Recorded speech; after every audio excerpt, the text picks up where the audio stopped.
Feel that breeze, huh? I tell you, on a day like this, I just sit on my porch, pick away my system. Yeah, once we're done with this whole thing, I'm gonna teach you how to play guitar. I reckon you'd really like that. What do you say, huh?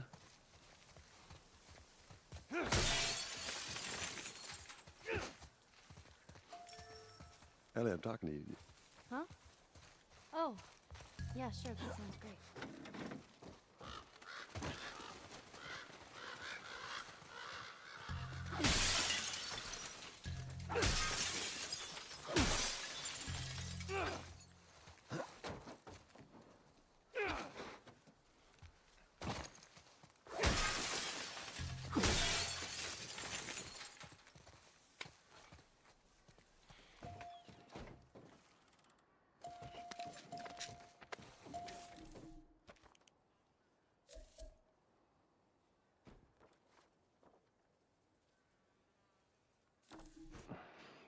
God.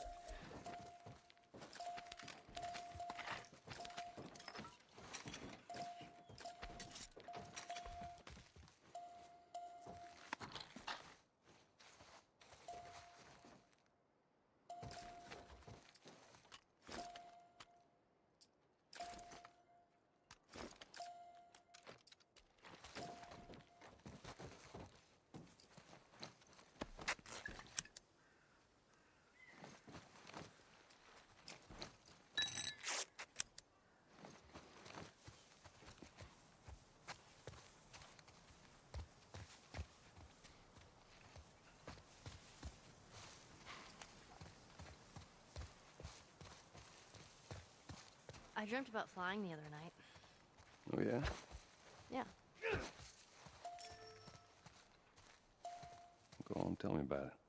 So, I'm on this big plane full of people, and everyone is screaming and yelling because the plane's going down. So I walk to the cockpit, open the door, but there's no pilot. I try to use the controls, but I obviously have no clue how to fly a plane. And right before we crash, I wake up.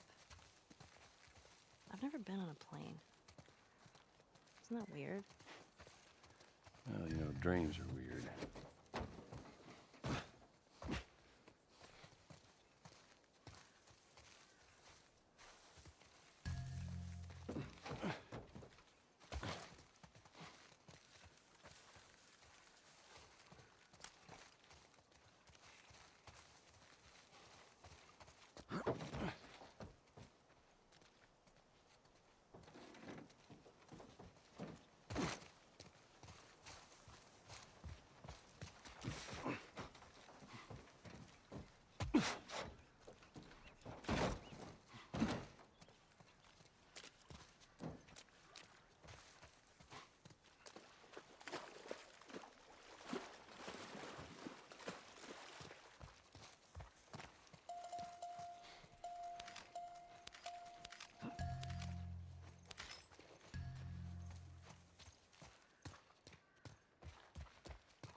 Another city, another abandoned quarantine zone.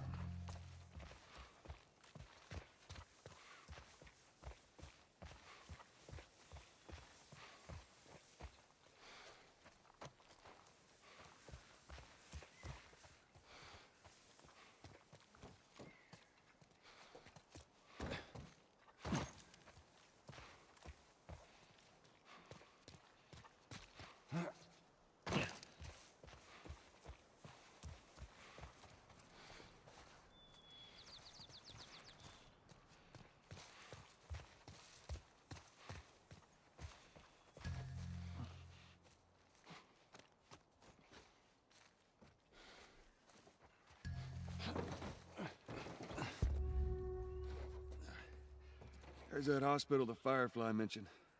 Come on, kiddo.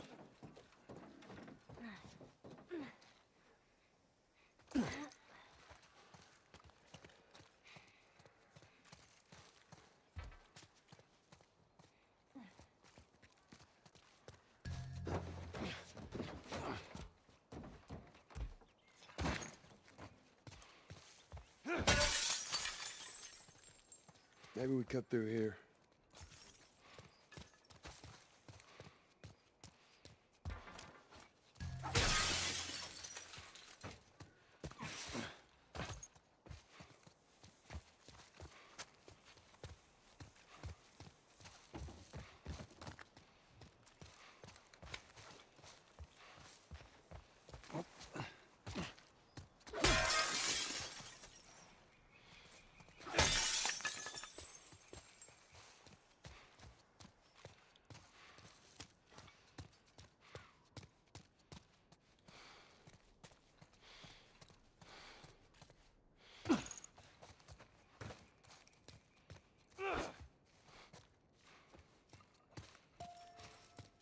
Everything all right? Yeah, I'm fine. You just kind of seem extra quiet today. Oh, sorry. No, it's not. It's fine.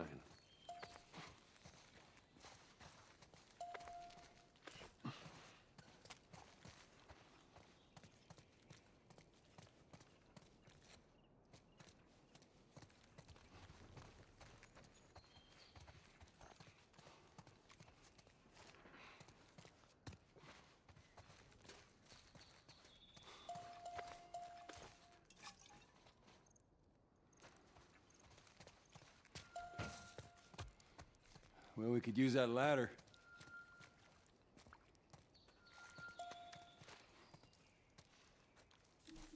Here we go.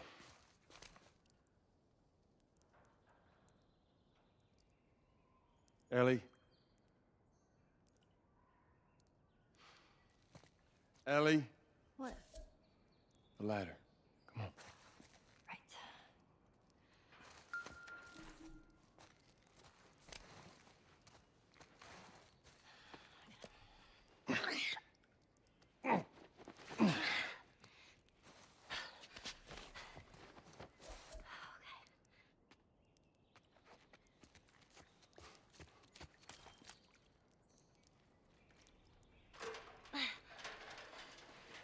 Right. Oh my God. Whoa! What is it?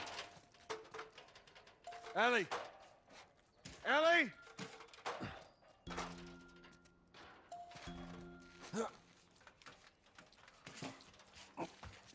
You gotta see this. What is it?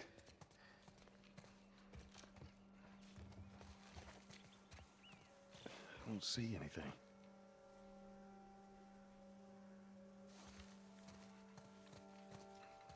What the hell is...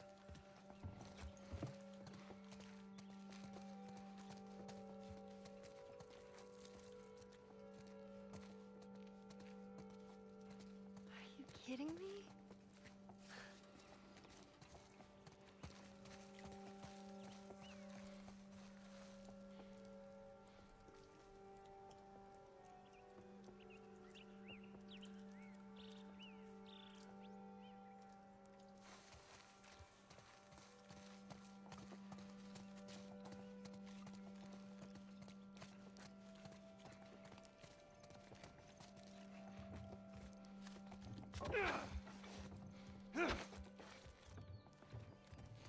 Come on, hurry up.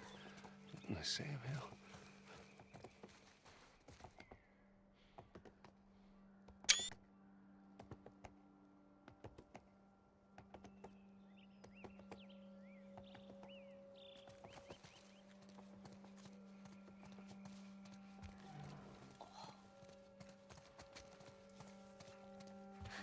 You see this?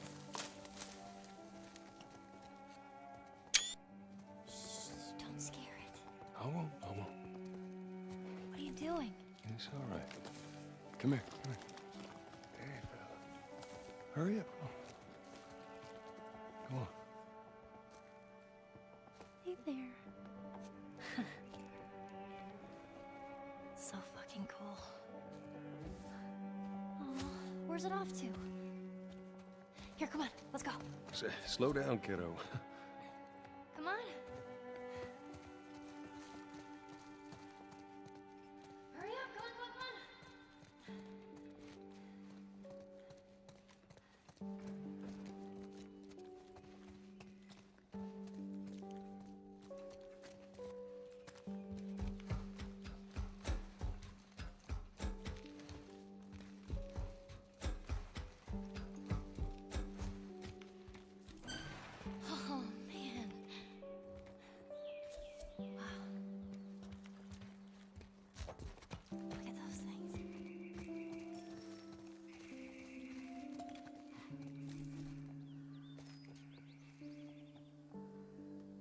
So, is this everything you were hoping for?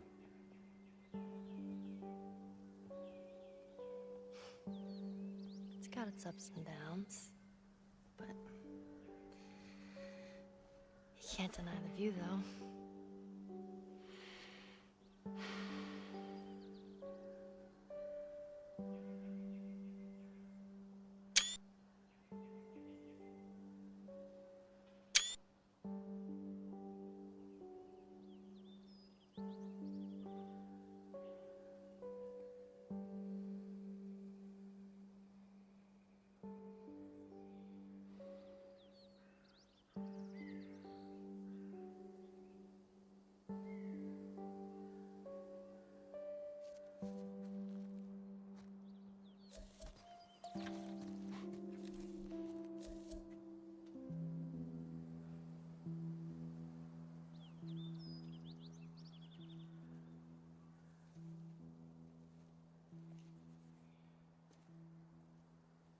We don't have to do this. You know that, right? What's the other option? Go back to Tommy's. Just be done with this whole damn thing. After all we've been through. Everything that I've done. It can't be for nothing.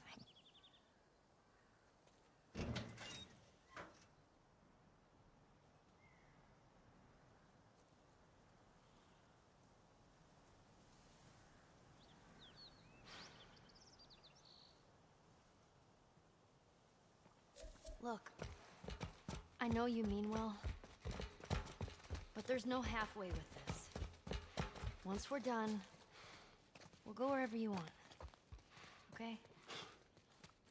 Well, I ain't leaving without you. So let's go wrap this up.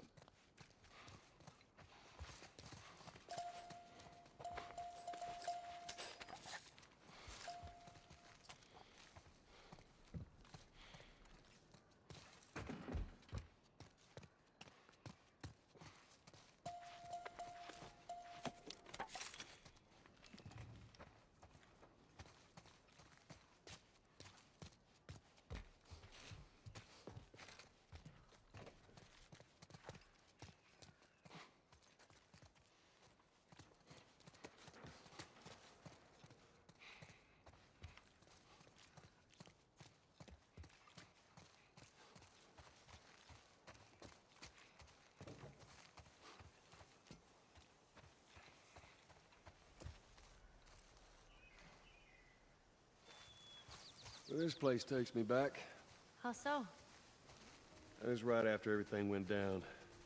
I ended up in a triage just like this.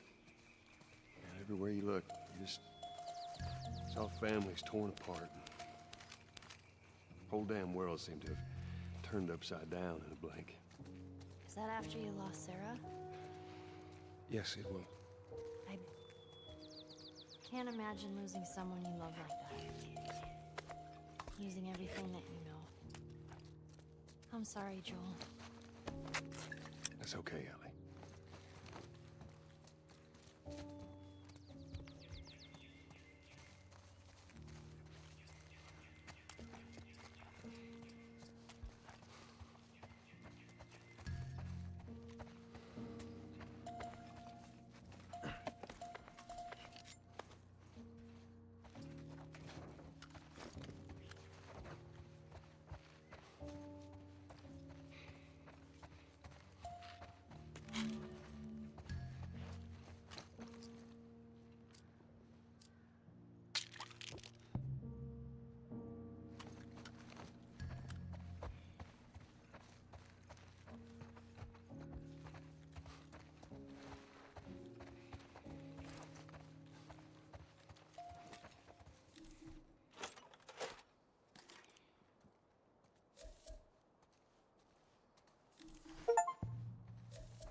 Let's do this.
Now there we go.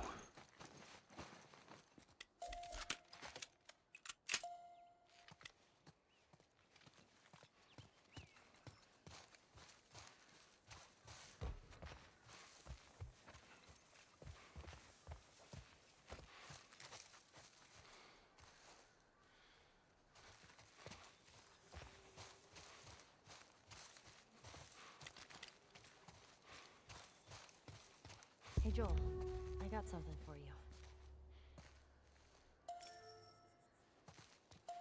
Here.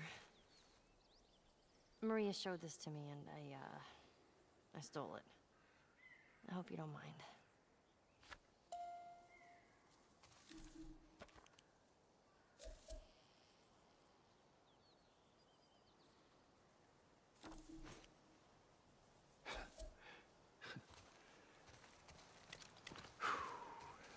Well, no matter how hard you try, I guess you can't escape your past. Thank you.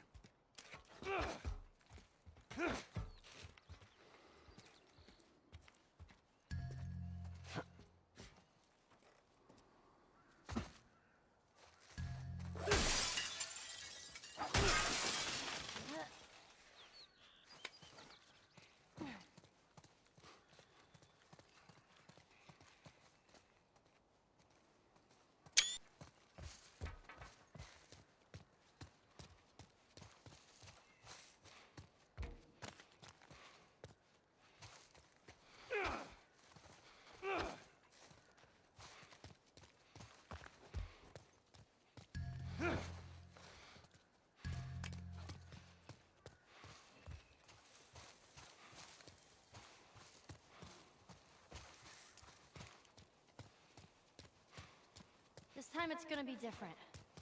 I just know it. What do you mean? They're gonna be there. The Fireflies.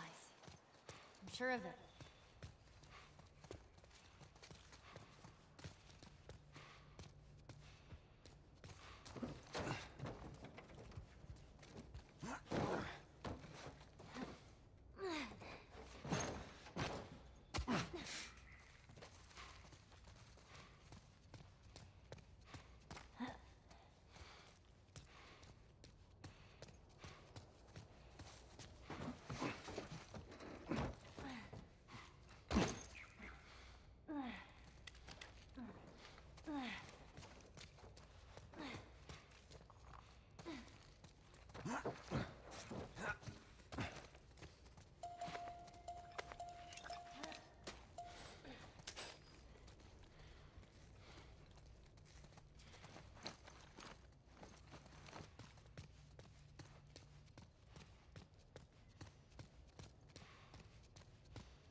Oh my god.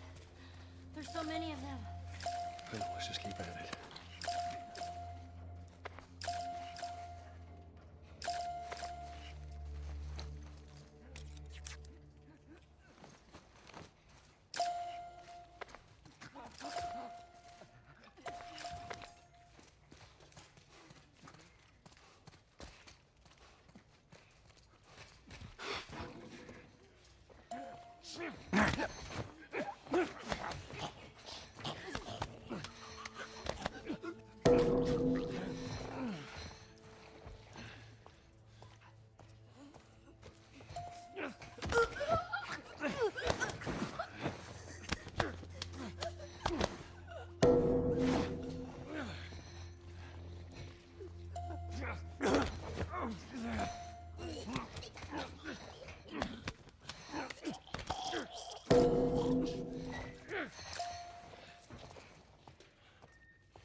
Stay back.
We killed them.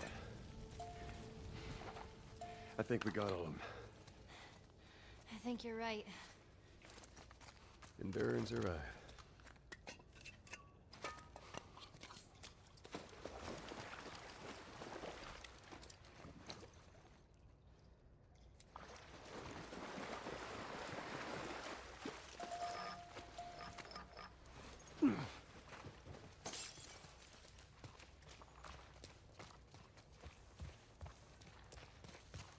All right, you think you can shove that crate down? No sweat.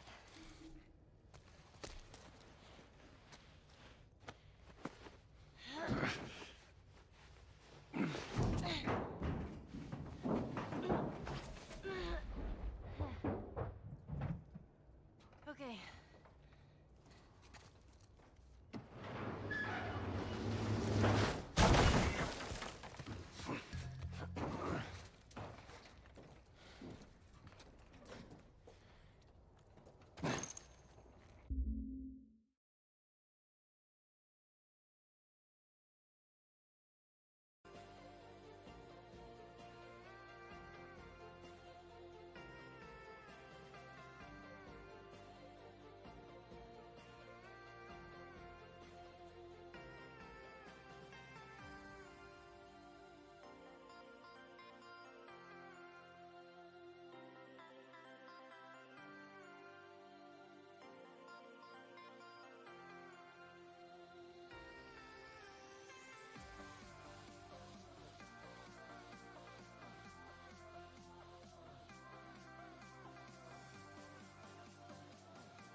Watch your step. That water looks pretty deep.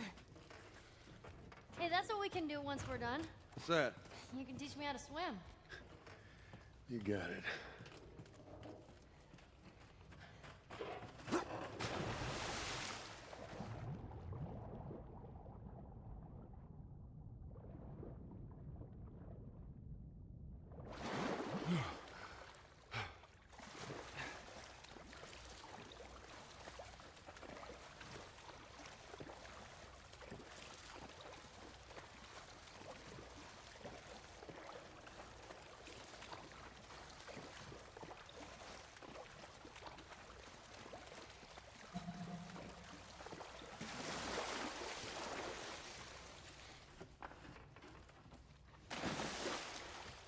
We can't reach that.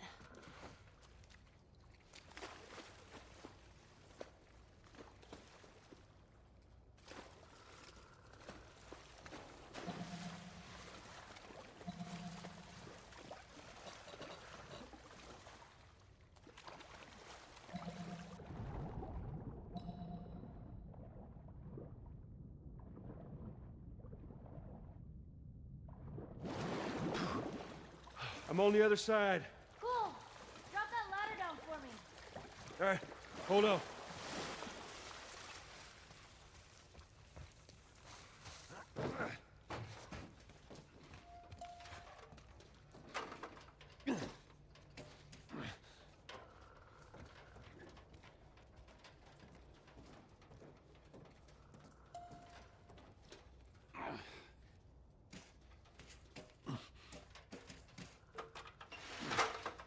All right, just stick to the edge. It's shallow over there.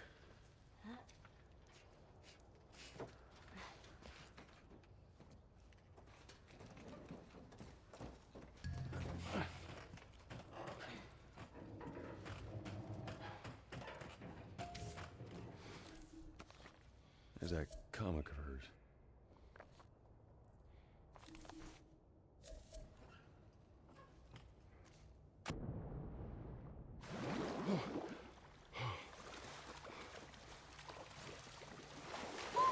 Ugh, freezing.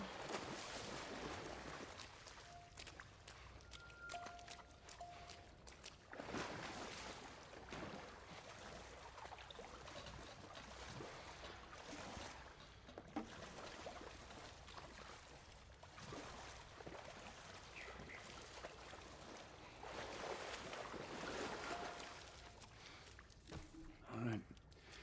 Give me your foot. Okay.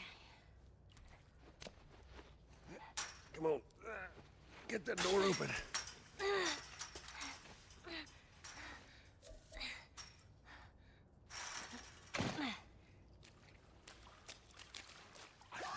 Look out!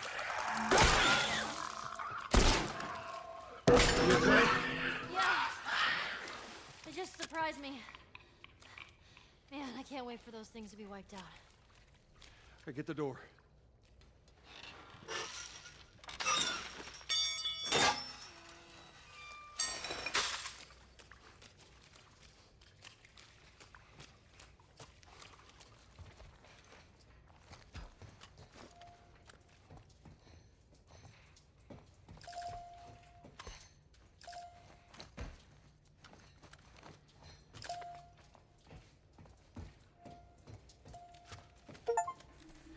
All right, let's do this.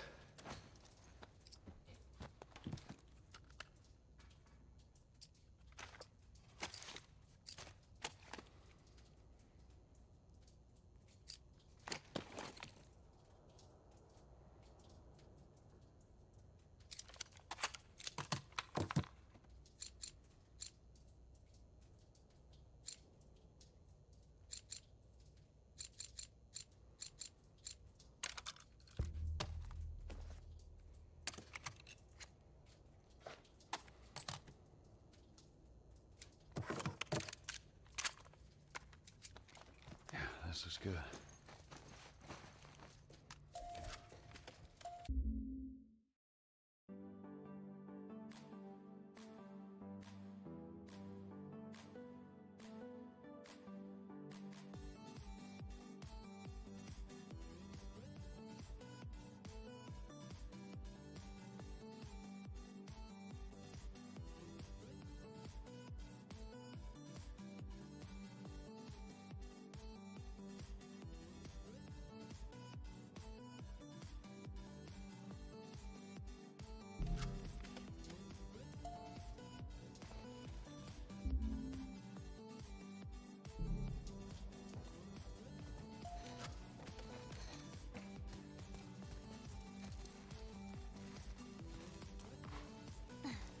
Watch your head. Hey, look. There it is.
You made it! Alright, come on.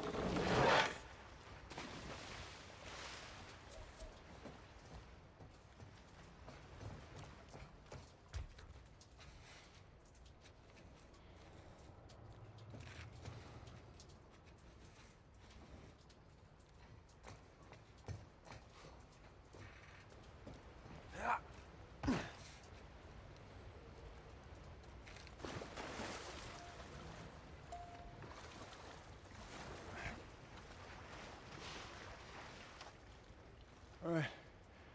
Get on. Okay. Okay, there. I'm on it. Be careful. I got you.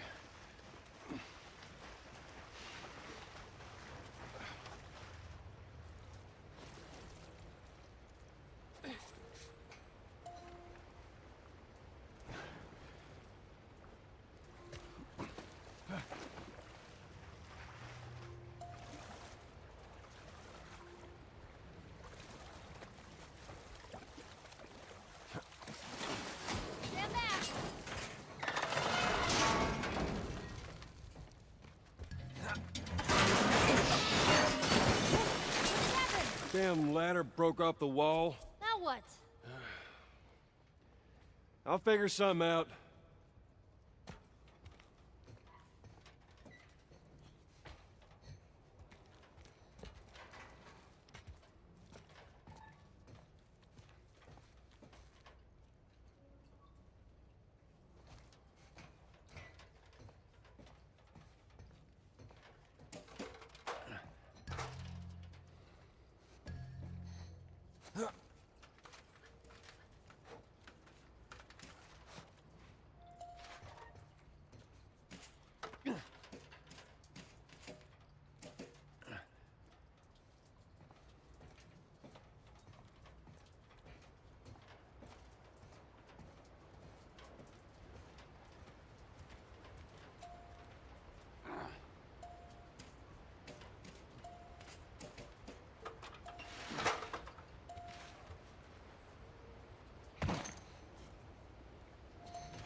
boy. Let me go ahead, and you follow my lead. Okay, right behind you.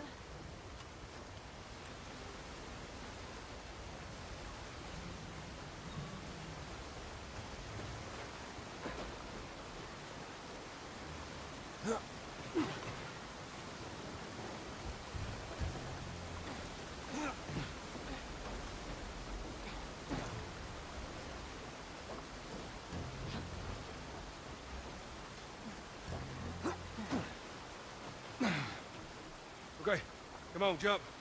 You're gonna catch me? I got you. See? You didn't even need me. Let's get the hell off this thing.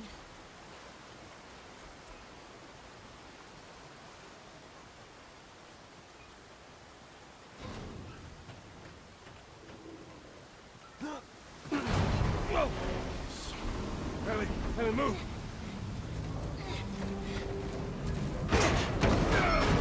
Joel! Here! I got it. Come on!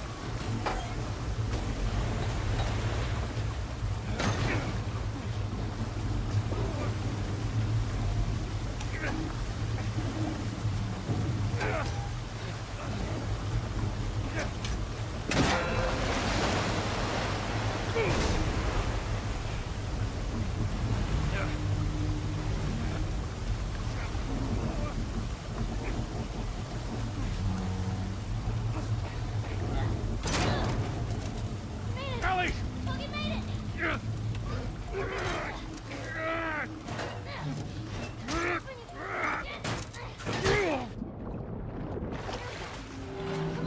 on! Ellie, give me your hand! Give me your hand before you...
Hands in the air! She's not breathing. Hands in the fucking air! Come on, man.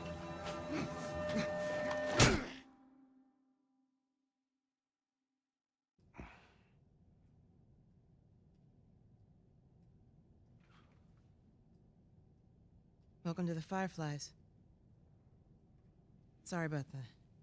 They didn't know who you were. And Ellie? She's all right. They brought her back. You came all this way. How'd you do it? It was her. She fought like hell to get here.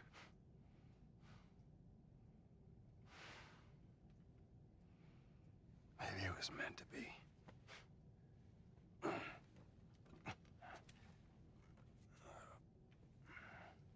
I lost most of my crew crossing the country. I pretty much lost everything. And then you show up, and somehow we find you just in time to save her. Maybe it was meant to be.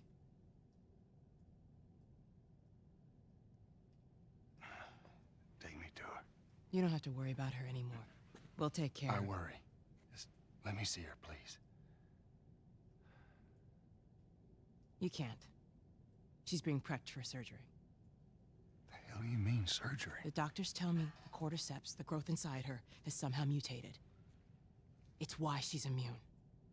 Once they remove it, they'll be able to reverse engineer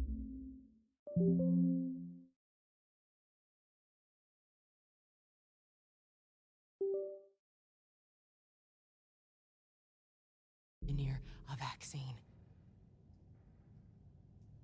A vaccine. But it grows all over the brain.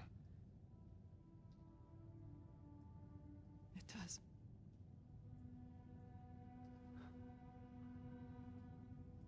Find someone else. There is no one else. Listen, you were gonna show me where... Stop.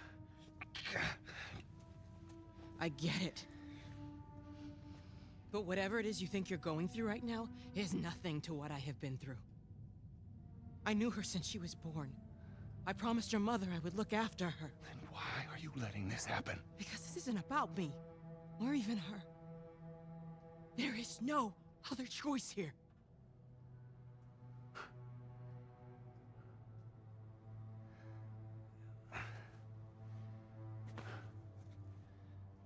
Yeah, you keep telling yourself that bullshit.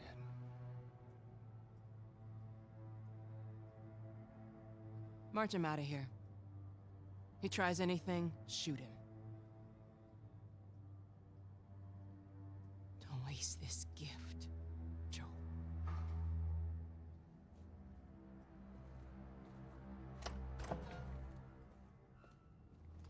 Get up. I said get up.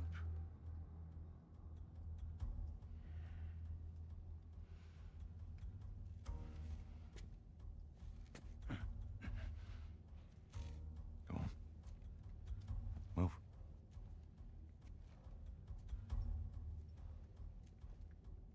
I said move. Give me an excuse. Which way?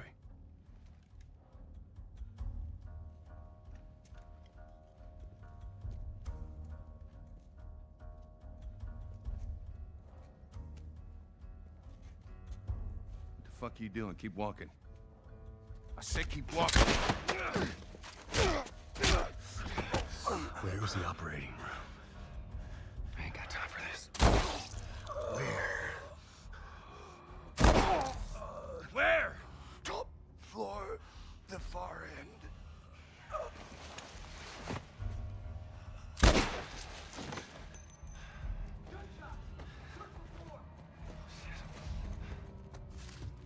The smuggler, he's in here!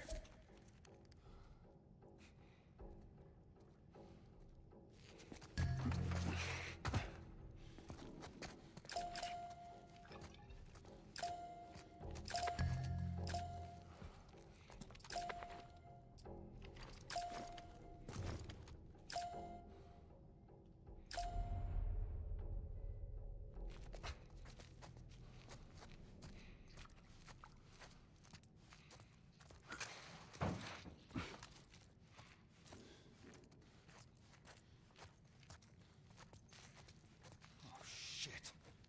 You kill these.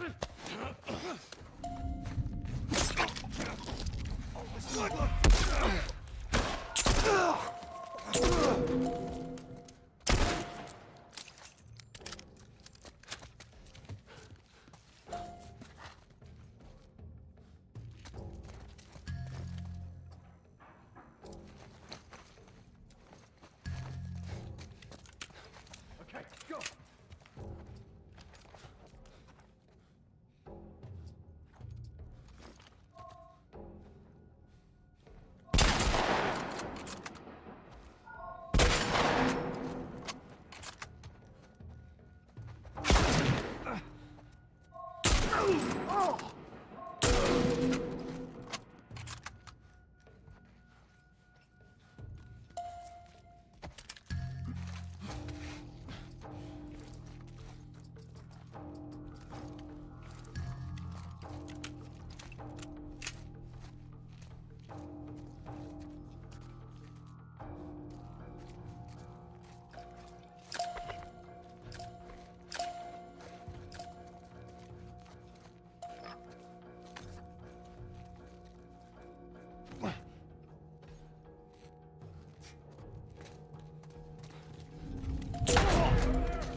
Spread out.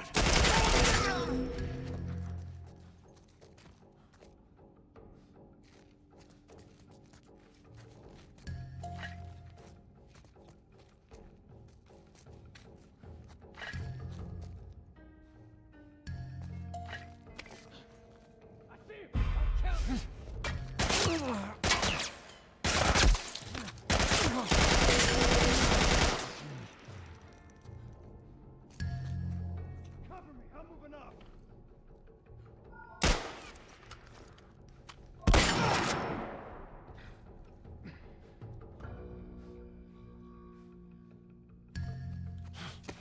Got you covered.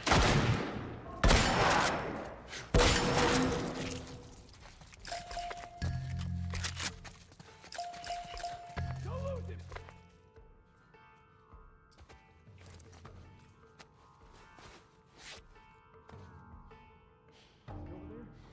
He's not fucking here. Come on, let's keep searching.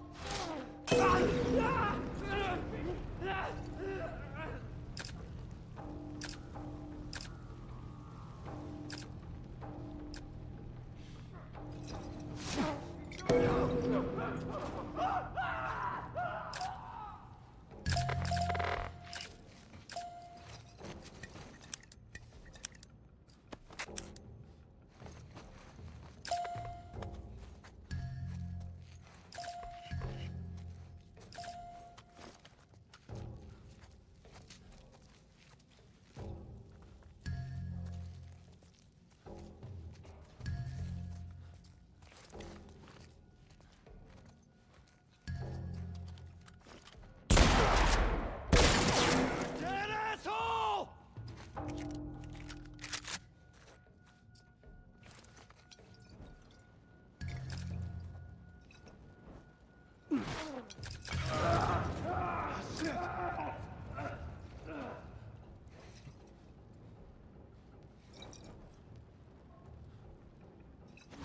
Is he over there?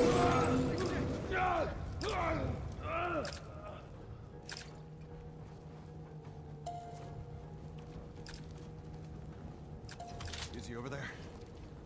See him.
Down this way.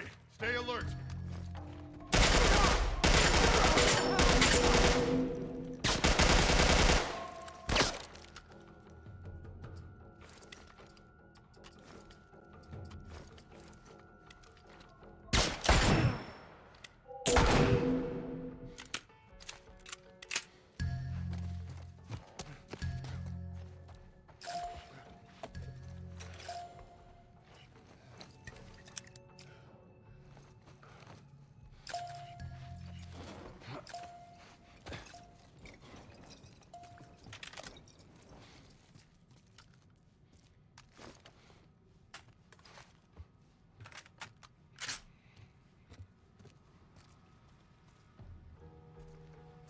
Down there.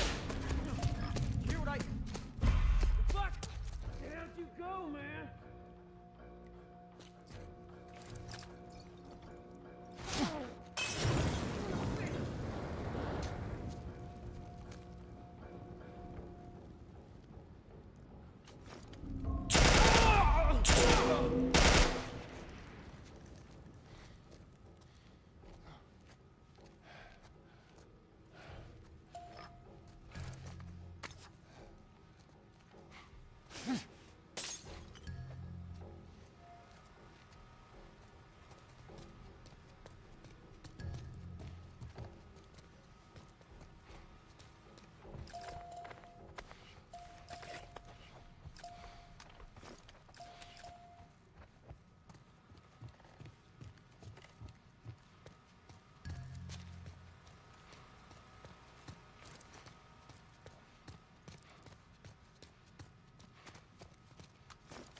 It's 5:30 p.m. on April 28th.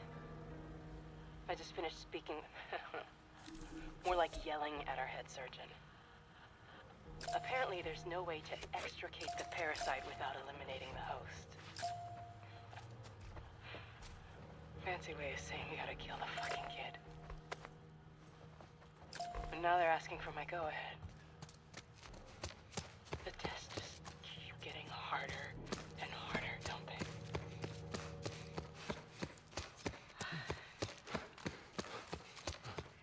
I'm so tired. I'm exhausted. And I just want this to end.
Marlene was right. The girl's infection is like nothing I've ever seen. The cause of her immunity is uncertain. As we've seen in all past cases, the antigenic titers of the patient's cordyceps remain high in both the serum and the cerebrospinal fluid. Blood cultures taken from the patient rapidly grow cordyceps and fungal media in the lab. However, white blood cell lines, including percentages and absolute counts, are completely normal. There is no elevation of pro-inflammatory cytokines, and an MRI of the brain shows no evidence of fungal growth in the limbic regions, which would normally accompany the prodrome of aggression in infected patients. We must find a way to replicate this state under laboratory conditions. We're about to hit a milestone in human history, equal to the discovery of penicillin. After years of wandering in circles, we're about to come home, make a difference, and bring the human race back into control of its own destiny. All of our sacrifices and the hundreds of men and women who've bled for this cause, or worse, will not be in vain.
I'm coming, Ellie.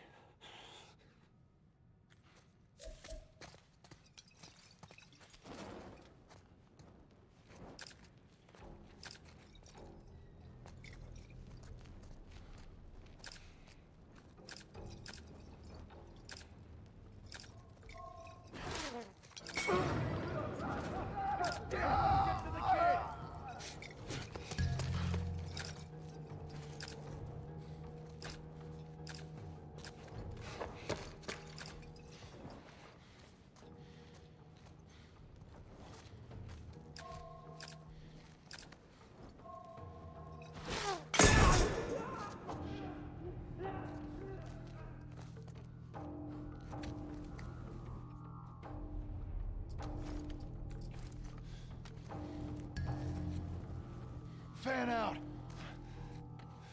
Oh, shit!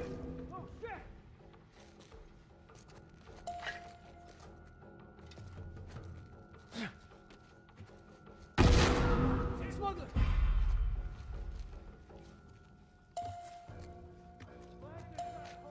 Keep him down.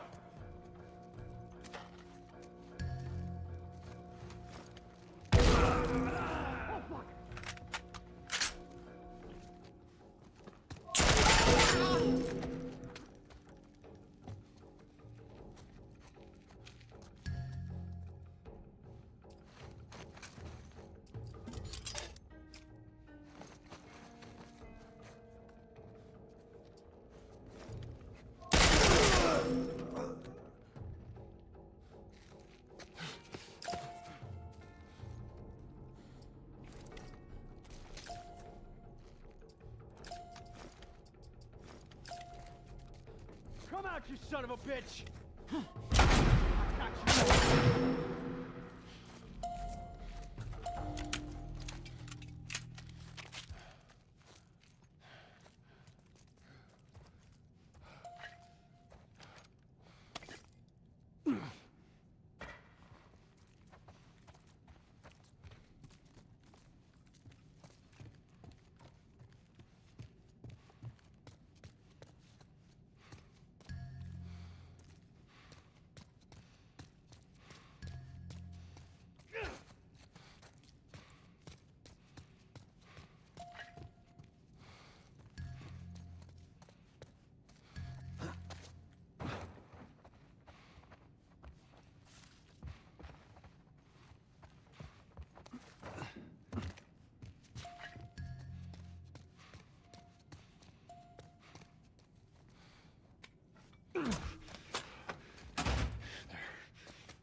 That should buy me some time.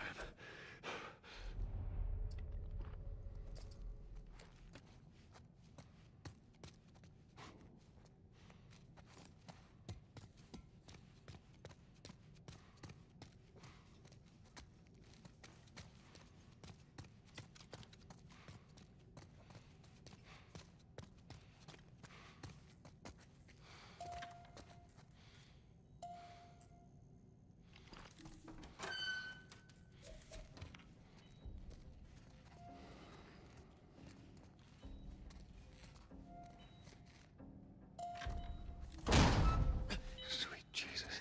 Doctor? What are you doing in here? I won't let you take her. This is our future. Think of all the lives we'll save. No!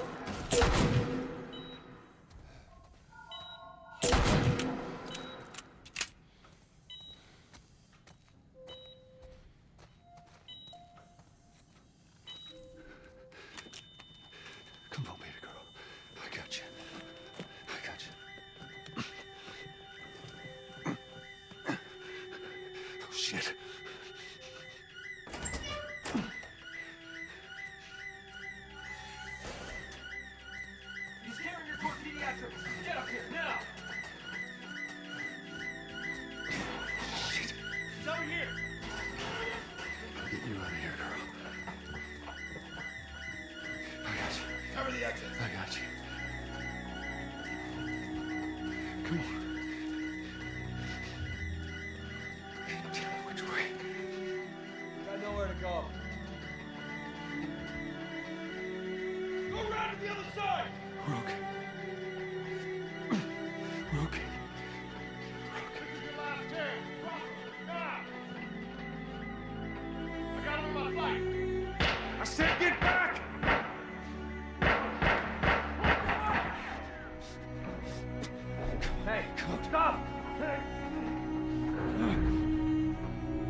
You can't save her.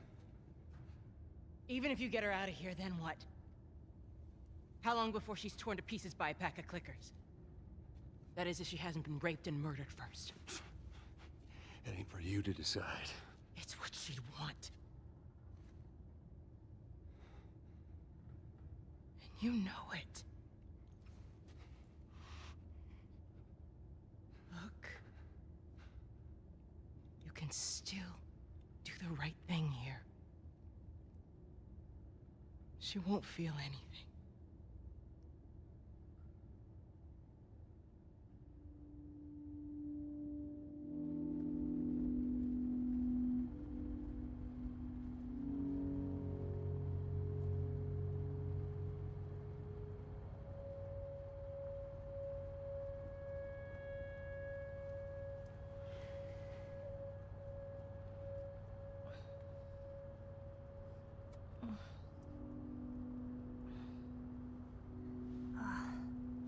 What the hell am I wearing?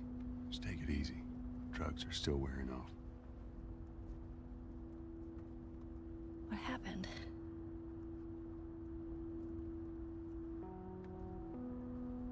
We found the fireflies.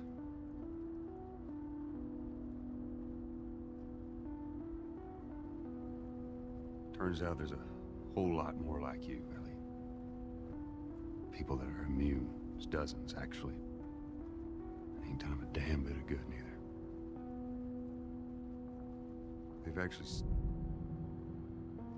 They've stopped looking for a cure.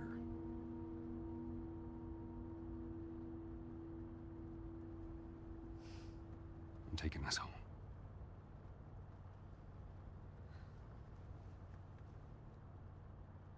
I'm sorry.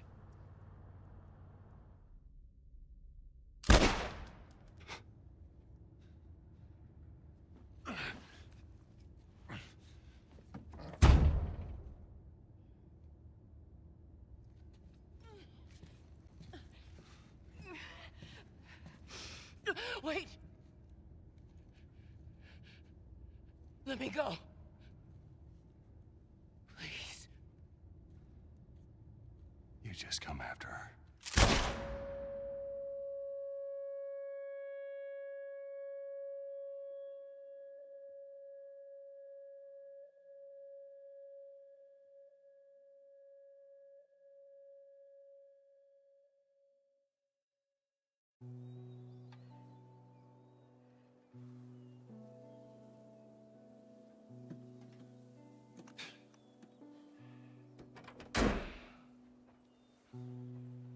Well,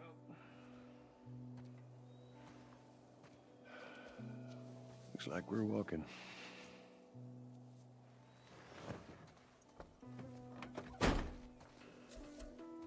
Should be a straight shot through here. All right. It's actually kind of pretty, ain't it? Yeah. All right. Now watch your head going through. Here. I got it. Oh. Feeling my age now. Don't think I ever told you, but Sarah and I used to take hikes like this. I think the two of you would have been good friends. I think you really would have liked it. I know she'd have liked it. I bet I would have.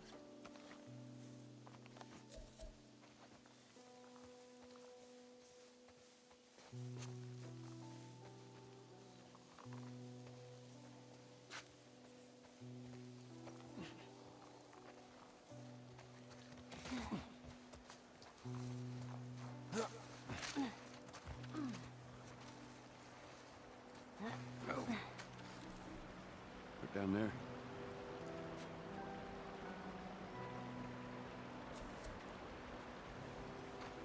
Just a little bit further now.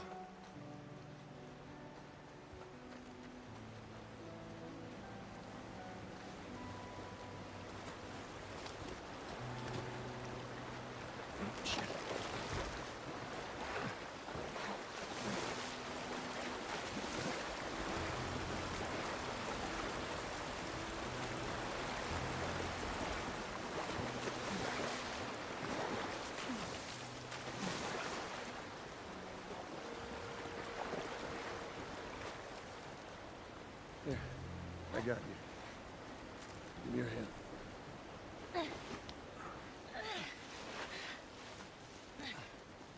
All right, come on. Hey, wait.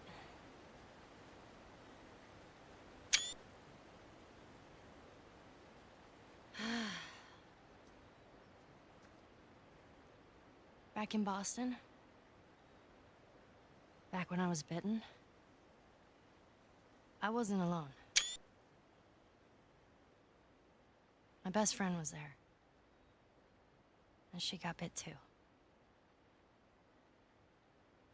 We didn't know what to do. So... she says...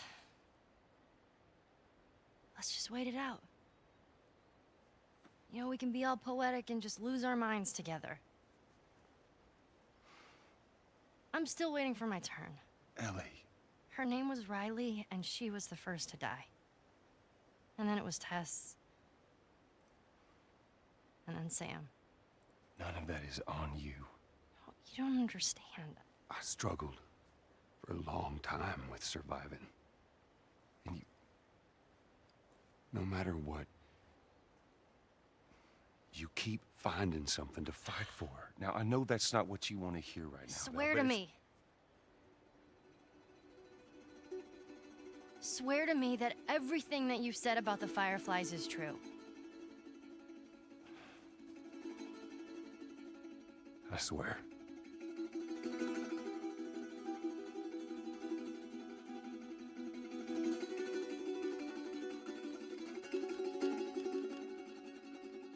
Okay.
Yeah, making the new IP is how can I put it? It's just don't do it. It's insane. I mean, it's a very difficult process. You have more questions than you have answers, especially when you come from like you've been making Uncharted 1 and Uncharted 2, just kind of like now like things are going, you just kind of like good momentum, and then suddenly that momentum like just drops, it stops. It's a very challenging process to create a new IP, and you're gonna fail over and over again, but that's what it takes. New IPs are really hard. They're hard because you don't know what's fun yet. You're building new tech, new AI, establishing new characters, new art, all this. You don't get that controller in your hand for like 6 months to a year. You don't know what it is yet. I remember like ages ago coming on the project and what are the infected gonna do? Like, what are they gonna do? They're gonna behave like this. I'm like, okay, we're like trying to imagine what's gonna happen. Fast forward like 4 months, they don't do that at all because it didn't work, right? It's hard mode, right? Like, it's game development on expert. There's a big thing about making a game, right? Which is a game has to be fun. You get your first build where everything's working. You got player mechanics. You can walk around the world. You can shoot. You can melee attack people. You've got the AI in there. They're very intelligent, very difficult, and it's totally not fun because they snuck up behind you and murdered you in a second, and there was no way to figure out what was going on. We're making a game, by the way. Hey, James.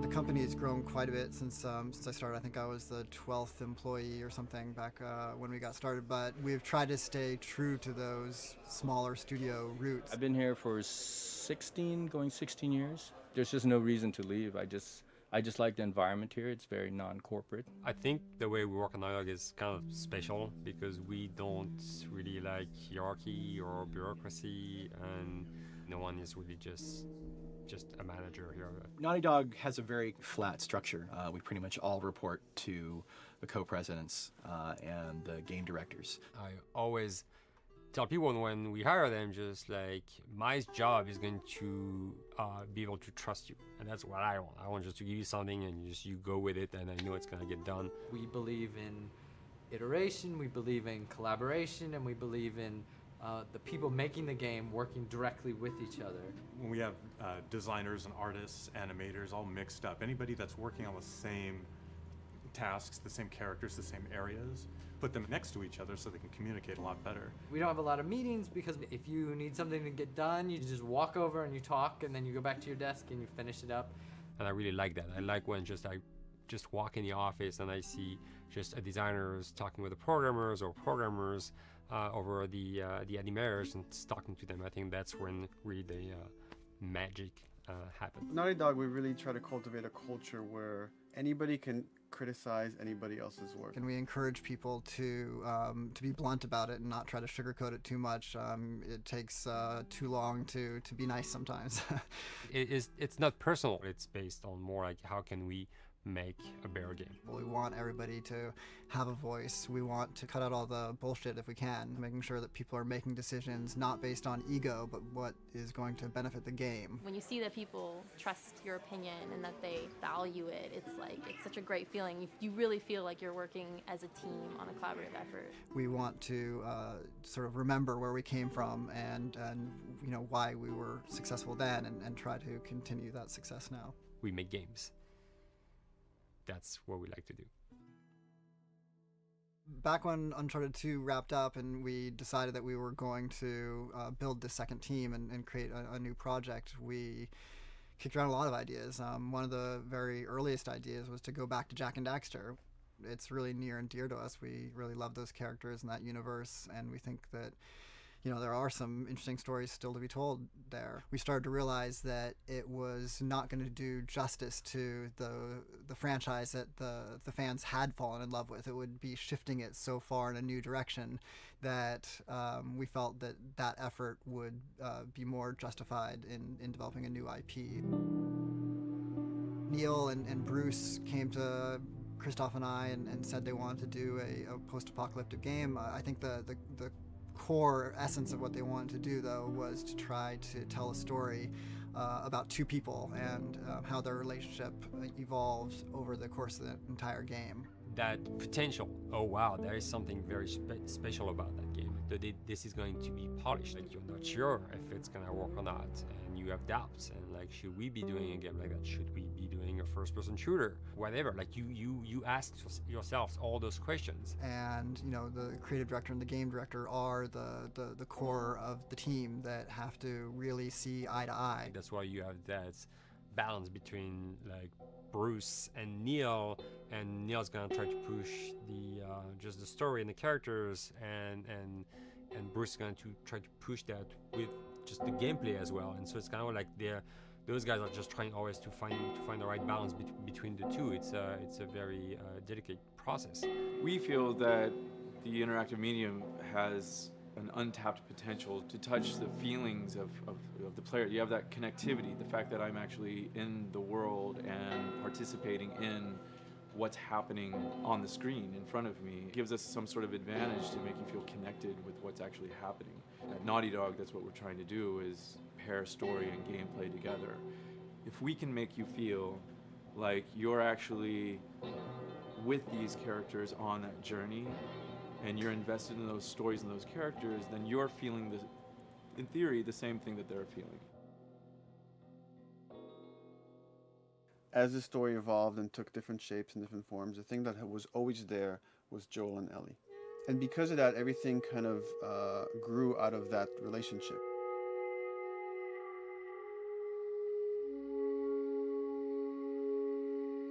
We've seen kind of that role of the anti-hero change, especially over the last 3 to 5 years, to where before it was like, you know, the thick-neck mercenary kind of guy. For this game specifically, for this story, we needed something new.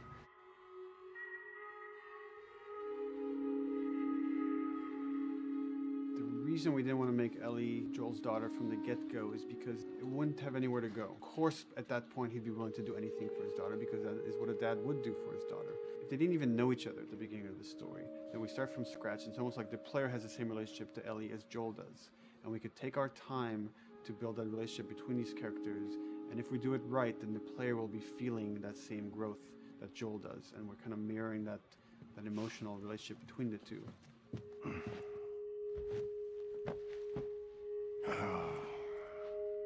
What are you doing? Killing time. Well, what am I supposed to do? I am sure you will figure that out.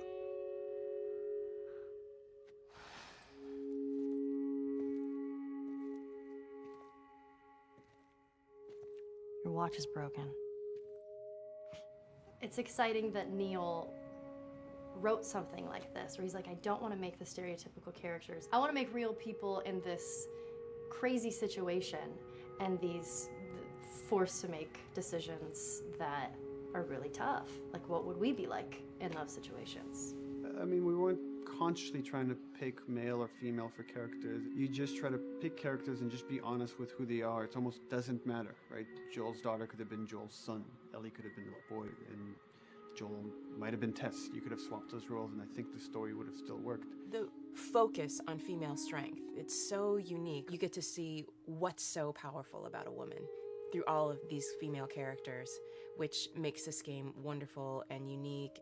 There's a crew of Fireflies that'll meet you at the Capitol building. That's not exactly close. You're capable. You hand her off, come back, the weapons are yours. Double what Robert sold me. Speaking of which, where are they? Back in our camp. We're not smuggling shit until I see them. I want Joel to watch over her. Whoa, I don't think that's the I'm not best going idea. with him. How do you know them? I do think having a strong female character, especially like Ellie, is so rare in video games.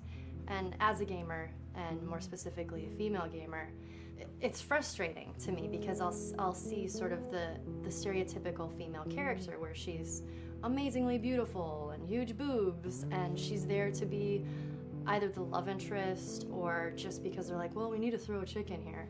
We've seen the strong woman or we've seen the weak woman. We haven't necessarily seen the empowered woman from this kind of standpoint. And there's that beautiful scene where Joel finds her inside the house and she's reading through this girl's journal going, is this really what they used to worry about? What shirt do I wear and what boy am I gonna go out with? You know, and to be met with those first world problems that we deal with every day and go, how trivial is all of this? I think it's gonna resonate a lot, not just with, you know, a female audience, but with a male audience as well. The thing that was intriguing to me after the fact is knowing that we're kind of creating a female action hero in a way, and this is her origin story with Ellie. To sort of be such a strong female character that is completely normal looking, regular t-shirt and jeans, and she's 14 and she is still a total badass, is really exciting to be a part of that. There's so few non-sexualized women in video games, especially in the main role, that we were kind of proud that we were creating one. It's very complex, and without the players knowing it, she becomes the protagonist by the end of the story. And that's why she's in the front of the box, and that's why we've been promoting the two of them together so much. Who's there? It is a dual protagonist game, and yeah, I guess I get nervous to think about it in that way.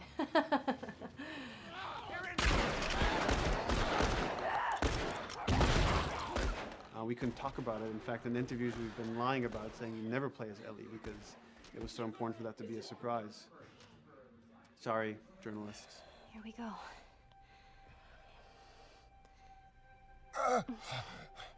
Sorry. Hold on. That's it. The tone of the game was set pretty early on that we knew that we wanted to make a really grounded story. We knew that we wanted to make the player feel the sense of tension and dread and go through the same emotional roller coaster that Joel and Ellie were going through. One of the things we kind of struggled with is to say, well, if we want to really ground this world and make it so like realistic, maybe we shouldn't have anything that could be perceived as a monster. Maybe like by just having an infection that just killed people, and it's all about humans and how they deal with this post-apocalyptic society and how different people decide to survive. Maybe that would be enough. And what we realized is because we're making an action game, a lot of the storytelling happens on the joystick. And once we remove the infected, it's like all of a sudden now we can't tell the story through gameplay of what happened to the world. And that's where we kind of went back and kind of brought the infected back in, because it lets you see, once you're fighting them, the threat that people had to deal with, that otherwise would just be very cerebral and people could talk about it, but you couldn't necessarily experience it yourself. In a novel, that might work. In a game for us, specifically an action game, it didn't work. And from there, when we start kicking around those ideas, and we're just like, what would be cool just to play? The early inception for it really came from a BBC video we saw called Planet Earth, where they were talking about a cordyceps fungus.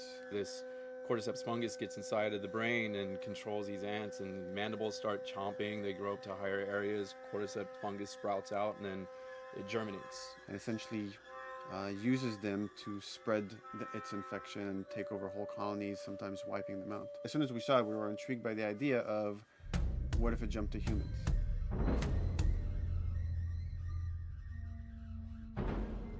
So what would happen? How would people react? What would happen to society? As we're trying to develop the look of the infected, we went through so many different iterations, some that looked really alien and subhuman, some that looked just essentially like zombies, and we couldn't find like an original place for them. But one of our artists just did this kind of photo mashup where he took a bunch of images of diseases or images of fungal overgrowth, and he kind of mashed it all together and he threw it on this person. It was a very iterative process, making sure that the fungus felt properly integrated, like it was part of the body, growing out of the body. And not just fungus growing in the head, but it's tearing the face apart, cleft down the middle, this gaping maw of a mouth with the crooked teeth. And it's in great agony as its humanity and its brain is still somewhat functioning. Maybe you still have some human cognitive abilities of the thought process back here. This isn't some decaying corpse on the ground. This is a living thing that's going to be coming after you in the world. The fungus is always the focal point. So you can see from a distance, oh, this guy's infected. I can tell straight away. In fungus, they have these beautiful saturated colors, and we really like that conscious of this something so horrific that it's going to like stop at nothing. It's relentless force of death, and yet elements of it are beautiful. It's not just about gore. It's not just about everything about it being scary, because to us it's actually scarier when things on it are somewhat benign or somewhat beautiful. It was evident that we were onto something that was quite a bit different and something that we hadn't really seen before, which was eerily human but very disturbing. And it seemed so creepy and so unique that right away we gravitated towards it, and it's like, this is our base infected. Everything should kind of come out of this look.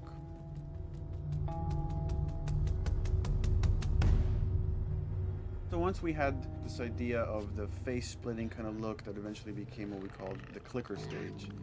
We went to great lengths to create a full biological cycle for these things. So in the early stages, you don't actually see too many signs of the fungus surfacing out of the skin. It's kind of underneath it, like people have lumps starting to show. The eyes will be kind of cloudy or lopsided because the fungus kind of originates inside the head. That moves into the next phase, which is the clicking phase. And if they mess with the eyes, we end up saying, well, how do they get around? Oh, echolocation. And they use a form of echolocation to track down their enemies. Just like bats, or even some blind people can see by making a clicking sound, a sound that on its own wouldn't be very scary. And then to associate it with something that people in this world are very fearful of, so that as you're exploring an environment, all of a sudden you hear this click, and you're seeing everybody just get frightened, just everybody duck, everybody hushes. Great.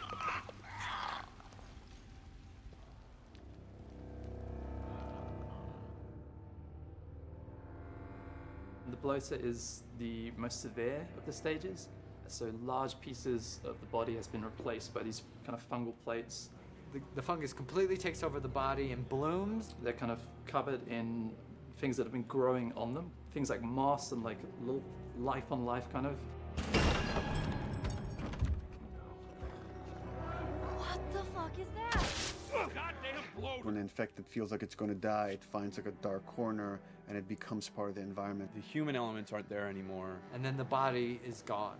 They lay down and sprout and then spew spores. And if people can breathe those spores, they become infected as well. It all had to kind of make sense of how each stage flowed from one to the other. And that's hopefully how we've created a world that you can kind of look through it and understand the science behind it and say, I could buy this, I could get into this.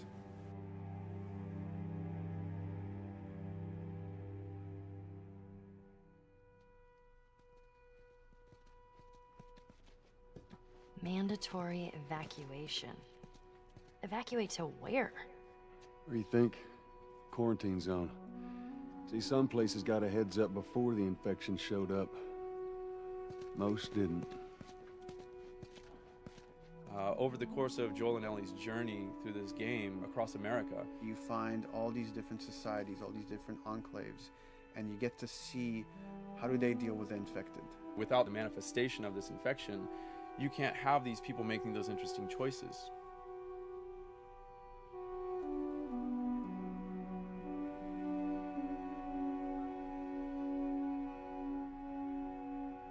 The world we decided was actually its own character, really grounded with a lot of texture. What happens, after 20 years of the fall of man, when no one's taking care of anything. This book called The World Without Us describes in detail how much fighting on a day-to-day basis we have to do to keep nature back. And once you stop doing that, how quickly nature can reclaim that. As they talk about New York, and how every day they pump water out of the subway system. If that system breaks down, within 2 days, a whole city is flooded. And once water gets introduced, then structures collapse pretty quickly. Trees will sprout, and wind will carry those seeds over, and gutters get clogged, and then when it rains, water fills up, and then pretty soon you have vegetation growing over there, and once you have vegetation, concrete breaks pretty easily for when there's a tree and roots breaking through that. Even some of the stuff we did on Uncharted, you know, exploration of how temples were ruined. What if you took those ideas and put them in Pittsburgh or Boston? And obviously right when that happened, you can imagine that being pretty terrible to look at. But you think about 20 years later, and with rainwater filling up those sinkholes and then those becoming like little marshes with lily pads in them. We had this wonderful piece of concept art we developed really early on, and there are all of these wild animals that have escaped from a zoo and over the past 20 years have bred, and now they have herds roaming these cities. And that's something that tells you that life goes on, and this world is worth saving.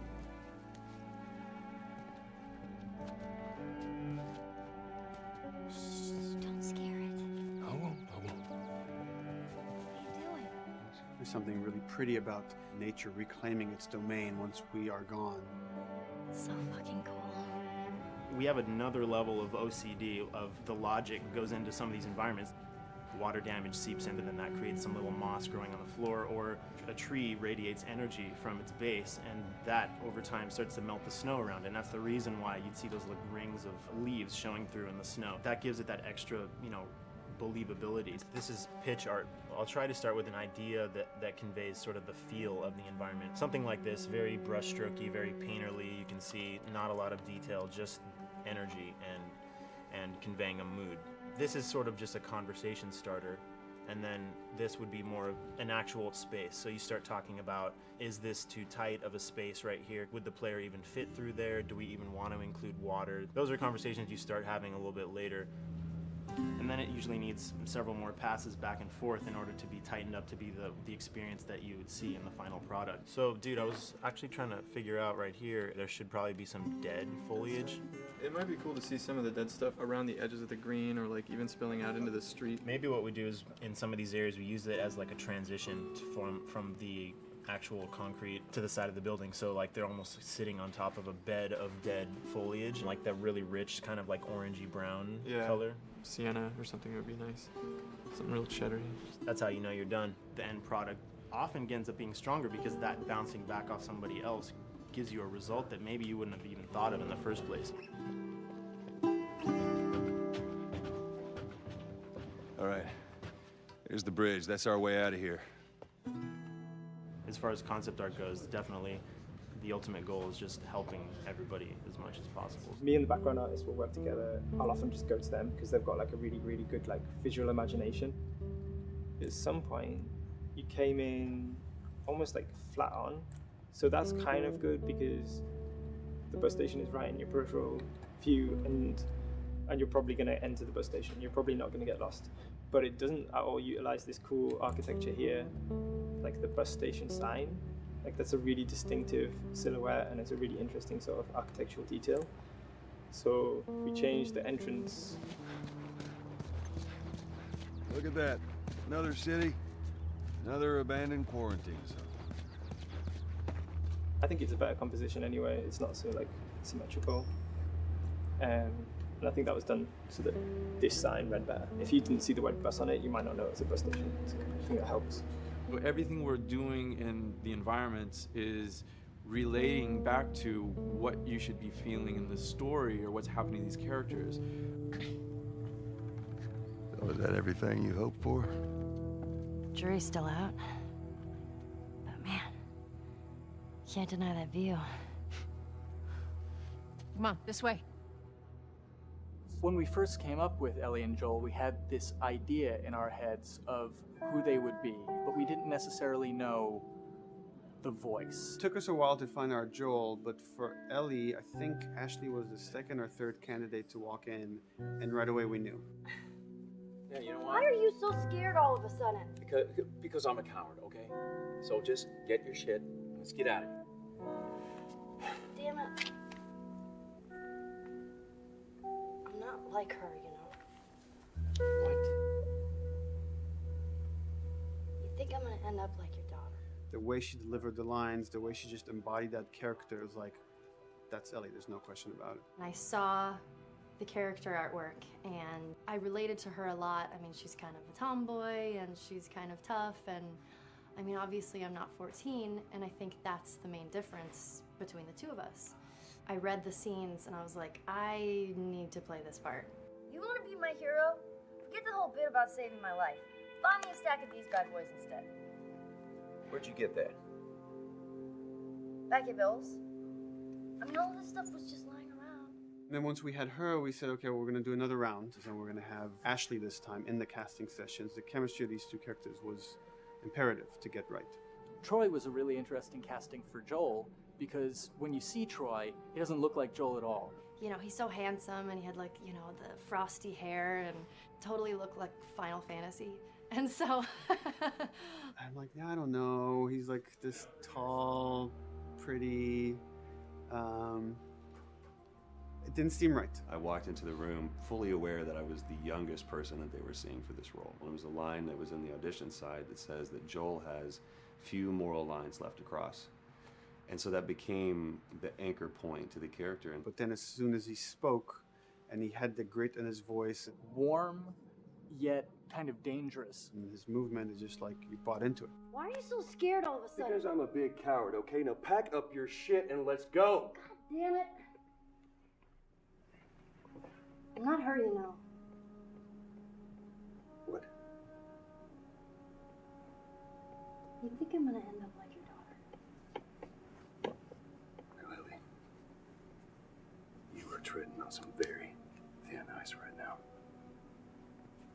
It was Ellie and Joel. After he read, it was just like that was it.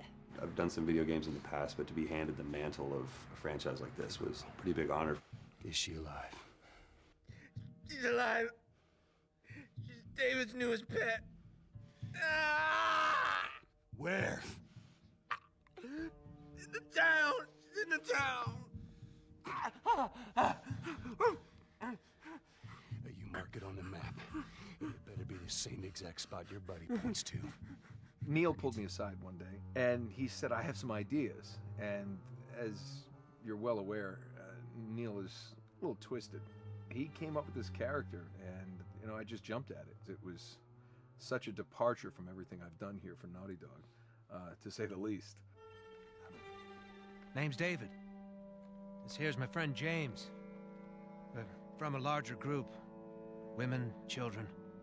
We're all very, very hungry. To be able to put on a voice that, hopefully a lot of people won't know, won't notice that it's even me. Because we didn't want it to be Drake. Drake eating people, that's a whole nother game. How did you put it? Tiny pieces. See you tomorrow, Ellie. Certain voices that I can do wouldn't fit the David's artwork, but he showed me the art, and I said maybe it's something like this, where everything's, it's very quiet. And just, he's not really sure, and the voice can break a little. And he just looked and goes, yeah, that's it. So I'd love to tell you how we hashed it over and we talked. No, it just, I looked at the picture and I tried something. He said, yeah. A few weeks back, I sent a group of men out a nearby town to look for food. Only a few came back. And turns out that the others had been slaughtered by a crazy man. And get this, he was with a little girl. You see, everything happens for a reason. Claire. Ashley, she brought humor to it.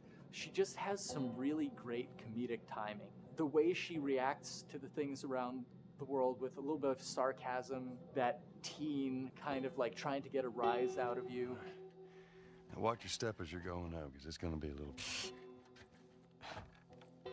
It just brought a certain levity to the story that the story needed. You didn't even realize it needed it until she started doing some of that stuff. Oh, I'm sure your friend will be missing this tonight. Mm-hmm. It's light on the reading, but it's got some interesting photos. Now, Ellie, that ain't for kids. Whoa!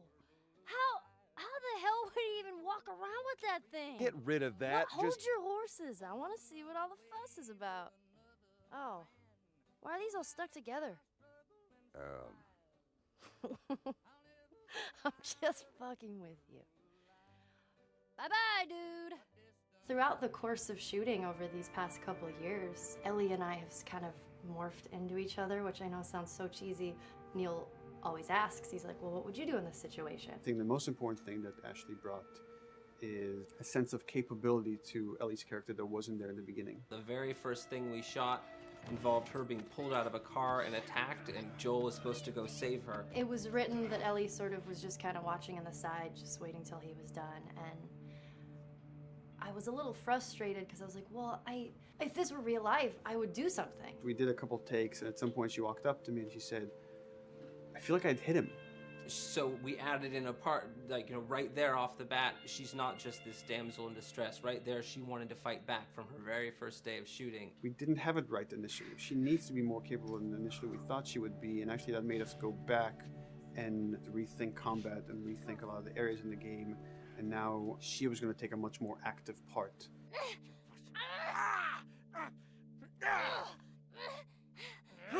Anything that requires, you know, a lot of body movement, we do with the actors on the mocap stage. And we try as much as possible to use our actual principal actors, use their body motion as well as their voice. We capture it all at once there on the stage. Having the actors perform as well as being recorded at the same time was imperative to get an accurate performance. Because every time you split up the performance in any way, you lose some of that magic where they did a gesture or they delivered the line a certain way.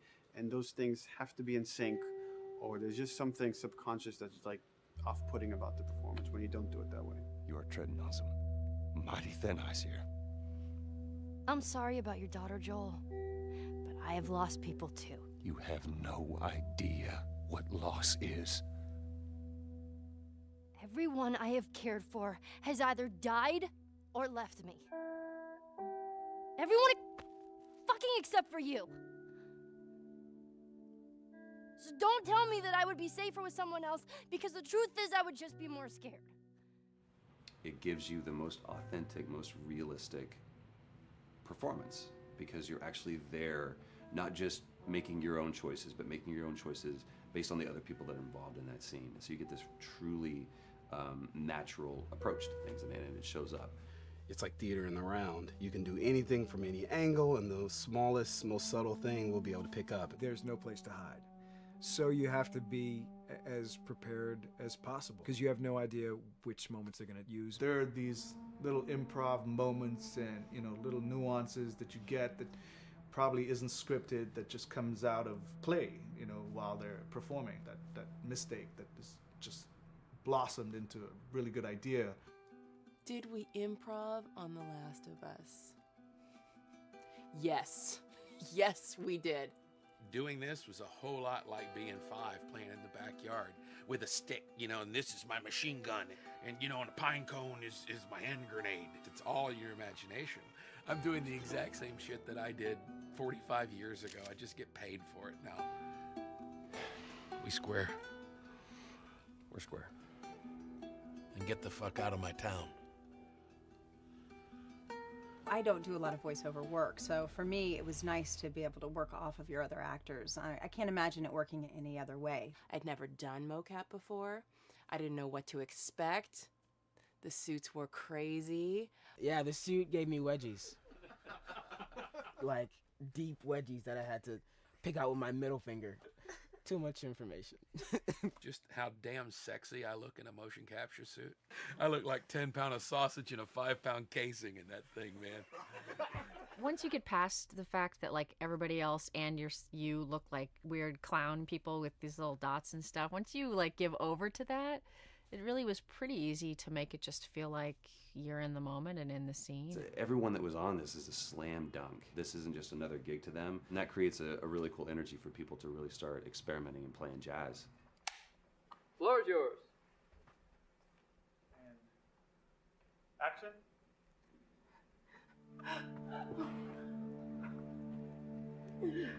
Fuck off! Hey! Oh, let her go! Don't worry, this is fixable. But I can't come with you. Well, then I'm staying. Ellie, I want Joel to watch over her. Oh, no. Bullshit, I won't Ellie. go with him. Not too. I could just take her to the North Tunnel and wait for me there. Jesus Christ. Just cargo, Joel. How do you know them?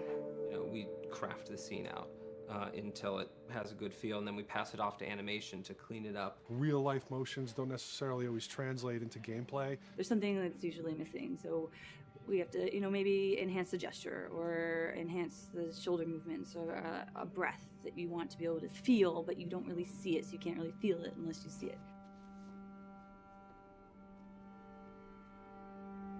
Is everything all right? Yeah, everything's fine. I could have him lean in here a little bit more, like this, take his hand down.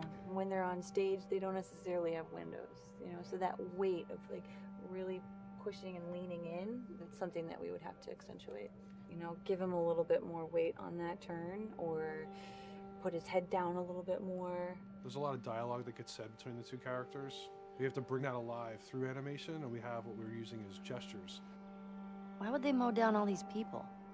Can't let everyone in. If you turned off the sound, you'd know that they were talking to each other. And that really helps accentuate the relationship that the two have together. We have certain animations that play in the beginning of the game on Ellie. She's traveling with Joel, who she doesn't really know. There's a lot of gestures to make her look nervous, just her overall stance. Later on in the game, they develop a relationship through the animation, not just the dialogue. You can see that she's more comfortable around him. If that reads well with the player, then, we're doing our job.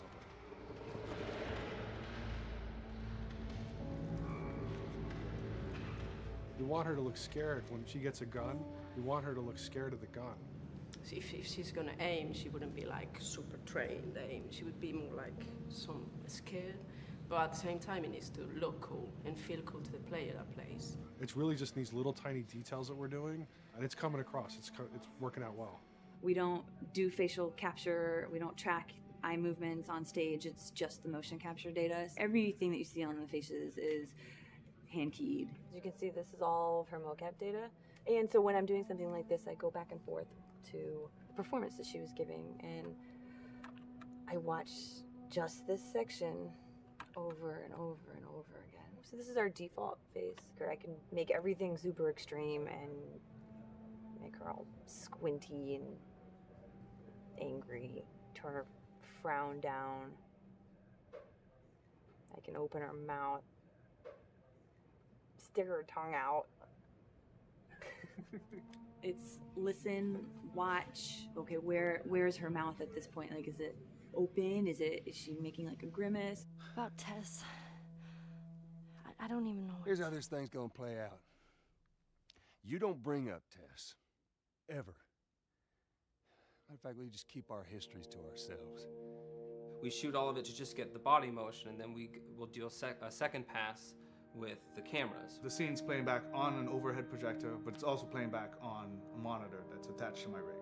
Sean and I would go to the stage and motion capture the camera filming the scene, and so he would get a whole wide shot, a whole close-up for the whole scene. You can change your lenses, you can use your standard 35, 85, 50s, whatever, all that sort of live action camera cinematography, you can apply it on stage.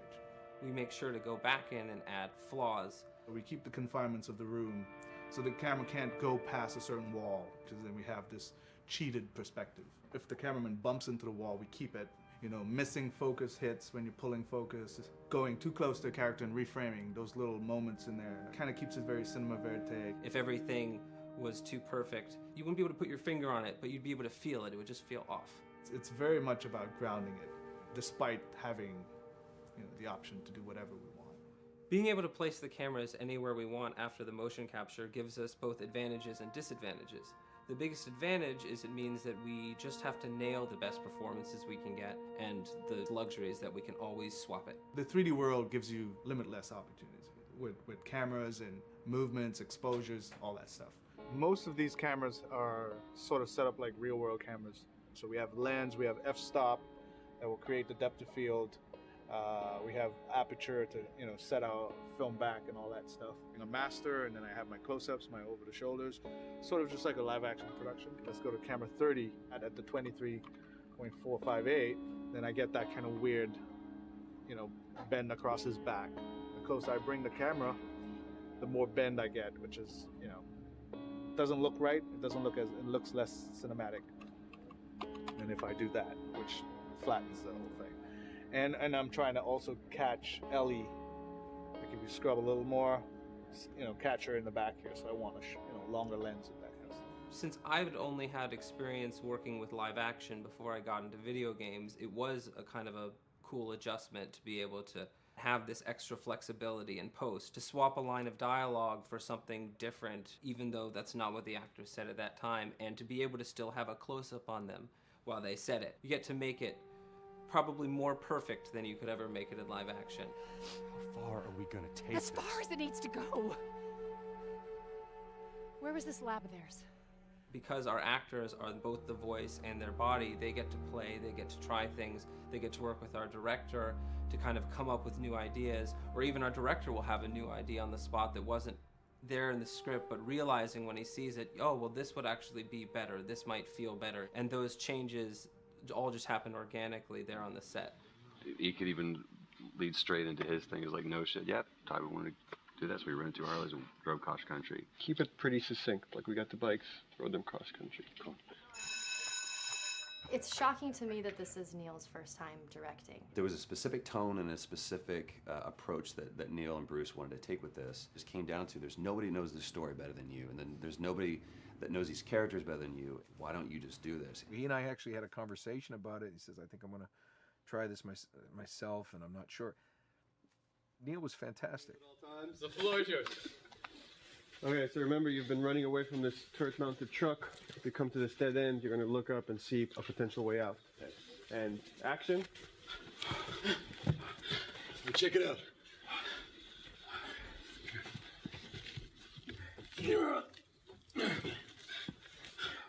I mean, his writing is honest, and it's dangerous, and it's natural. And I love his economy of words. He doesn't hit everything on the nose, so it leaves it open for you to interpret and bring some nuances and things like that. The entire process is collaborative, but really it's led by Neil's willingness to change and flow and decide something doesn't work, fix it right there in the moment. And it is something that's very foreign to the way that TV and film is done now, where everything has been micromanaged by the time you get it to the table read, and no one wants you to change anything, and everything's very precious and has been rewritten with notes from 20 people in suits, and you can't do that just anywhere in entertainment these days. Yeah, I want to make sure. I think I swung too far over to this way, and now it's a little bit of making jokes about it, and I need to bring it back to center a little bit. There's one scene in the game where we see Joel not as a ruthless survivor, but as a father. I knew from the very beginning that he was going to lose his daughter, and I just told Neil, I was like, when that day comes for us to shoot that, I need a heads up. About a week before, he said, it's time, we're going to do that scene. I was like, okay, because I knew that I was going to have to go to this place that you don't really want to go to as an actor. You want to find some aspect of reality that you can empathetically draw from, Troy and I were both kind of just like walking around for a while and just kind of getting into the zone, and well, my grandpa died when I was 8. He was like my dad, and so that's always what I use to get into that place. I started recalling all those memories and starting pulling up all those feelings, and they're just right underneath the surface. When I walked back in, everyone realized that something was different. They kind of calmed down, You could feel the energy just like drop a little bit more. It was brutal. I lose my shit. I mean, just completely break down. Don't do this, please, God, no. Oh, God, no.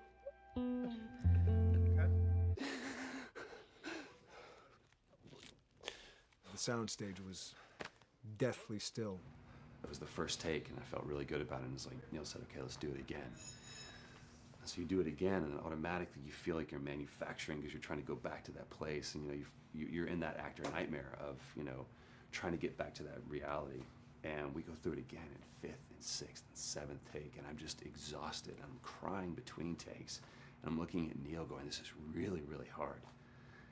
And finally, after like the 8th or 9th take, he said, all right, I think we got it. I was like, oh, thank God. And I went outside, and I was just jacked up for the rest of the day. Just I mean, a wreck emotionally. But we got it. Then 2 weeks later, he calls me. And he says, so we need to reshoot a scene. I'm like, cool, what scene are we doing?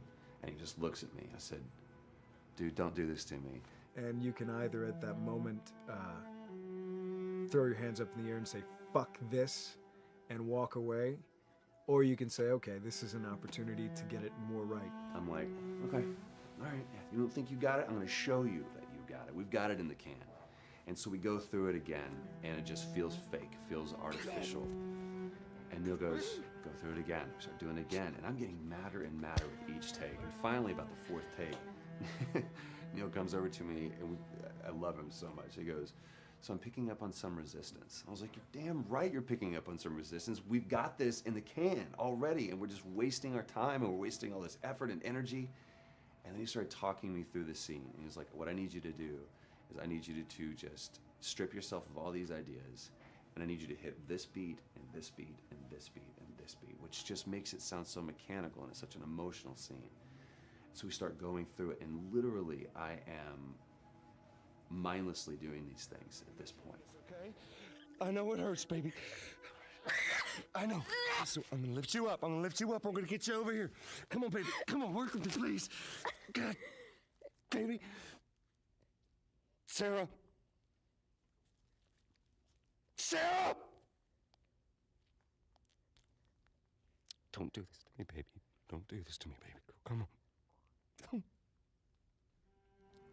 And he stops, he goes, now we got it. And I realized that the reason why I wanted that first take to work was because I wanted everyone to look at me and go, wow, what an actor. And that's not what the scene needed. Those moments where you just have to sort of calm your ego down and just go back and do your work.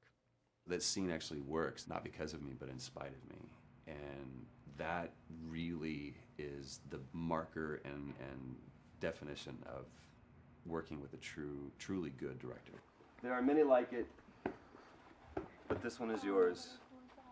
Why don't you have a seat?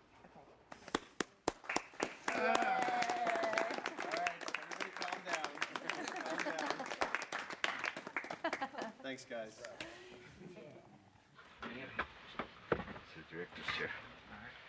Working on the project, we knew we wanted to have a pretty minimalist soundtrack. And we had a folder where we just throw music in there. Looked at the folder one day and we saw, we have a lot of stuff here from Gustavo Santaolalla. We're looking for a composer. What if we reached out to him?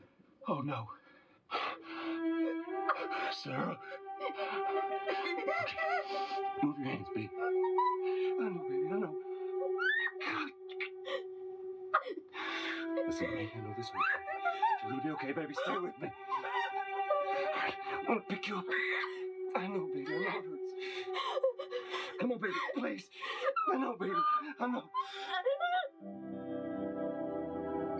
Sarah. Baby.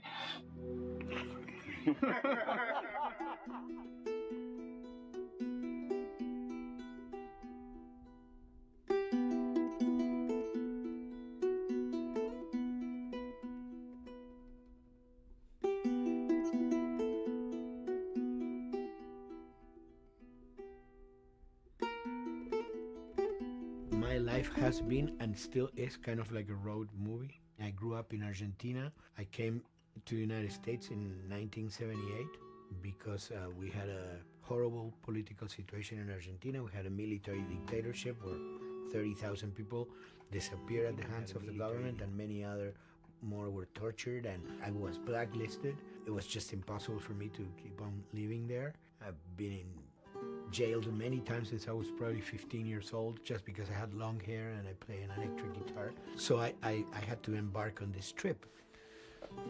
I can relate to that kind of need of movement and going to the next place and the next place and the next step. I'm always attracted to the possibility of getting involved with a project from the very beginning. I like to work from the script and talking to the director. It's never been, oh, give me a piece like this, or give me a music that's this. It's just been very high level. Here's what the story's about. Here are the themes. Go write some stuff. Since I don't know how to really read or write music, the way I produce music is actually recording it. So I like to come early in the projects, and I did in The Last of Us.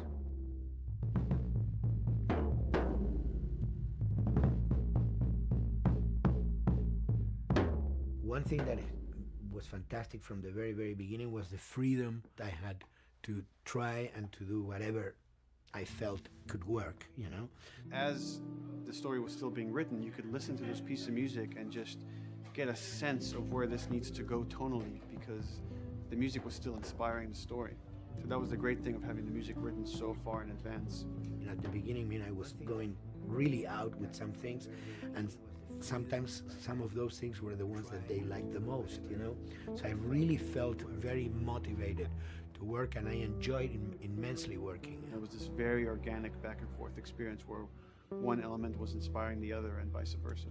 I needed to go into some more dark places, more textural and not necessarily melodic.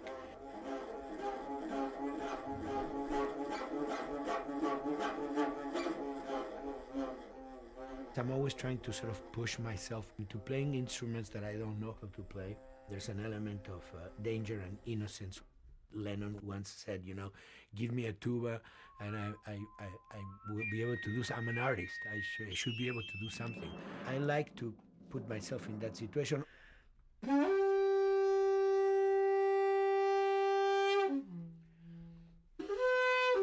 So these are just PVC pipes, the one used, you know, in construction.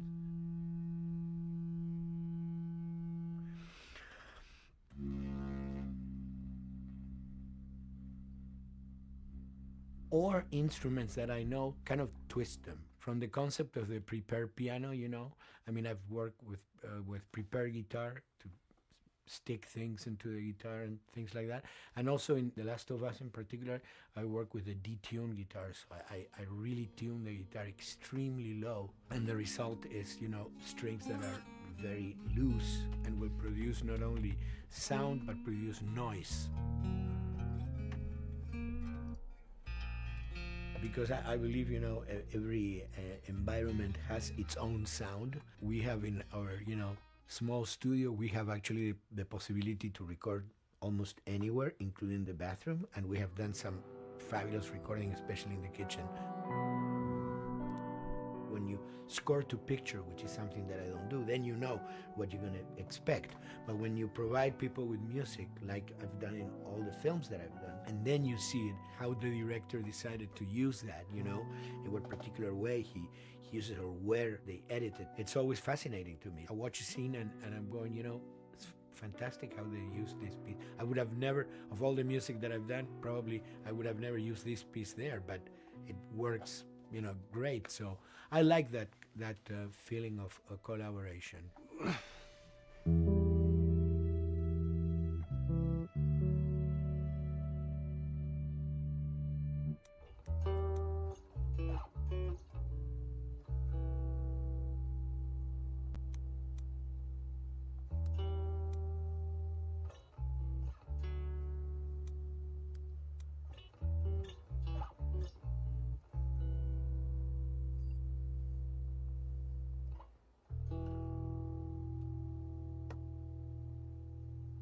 I think, you know, the guys also that work in programming and adapting that music to the game, they should share a lot of the credit for the end result. In the beginning, there was silence. Yes. Then they hired sound designers. Then they regretted that decision.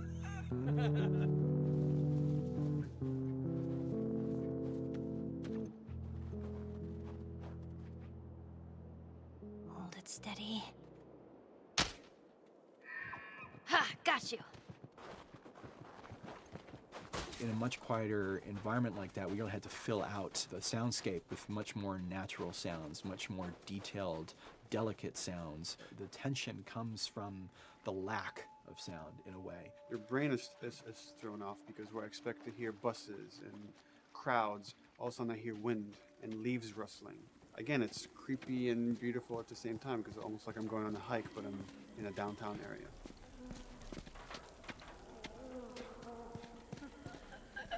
Get up over this truck.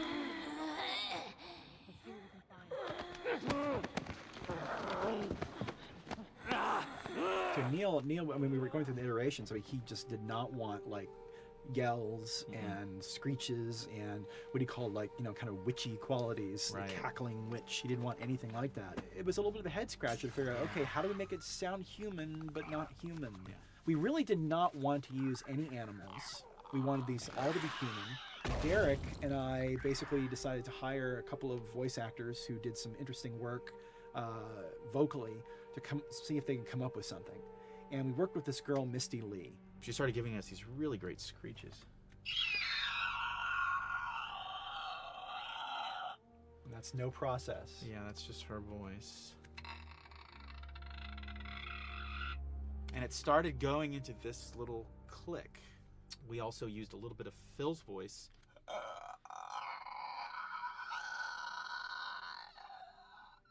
We combined that also with an occasional, Derek. That's just me, moving my tongue. And what that kind of did was it sort of grounded it all, like maybe in the mouth area, the wetness, all that kind of stuff. And it adds a nice texture, actually. This is a composite of all the bits I just told you about.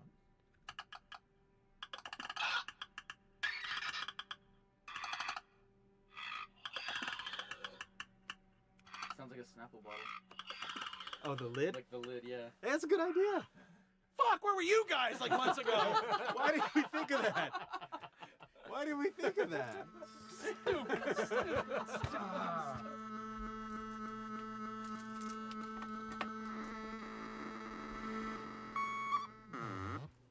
Viewers at home, you're probably wondering what this is.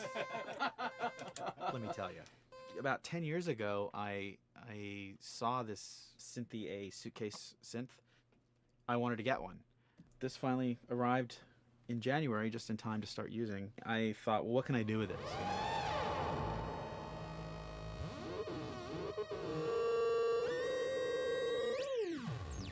In Lakeside, there's a whiteout that happens, and this thing has a noise generator, which gives really convincing wind sound.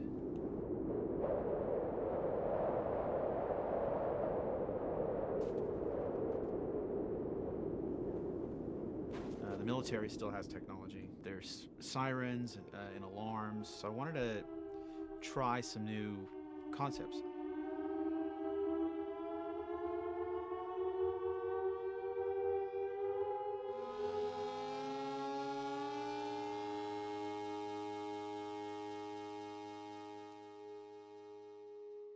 Man, What? nothing. It's just. I've never seen anything like this, that's all. You mean the woods? Yeah. Never walked in the woods. It's kind of cool.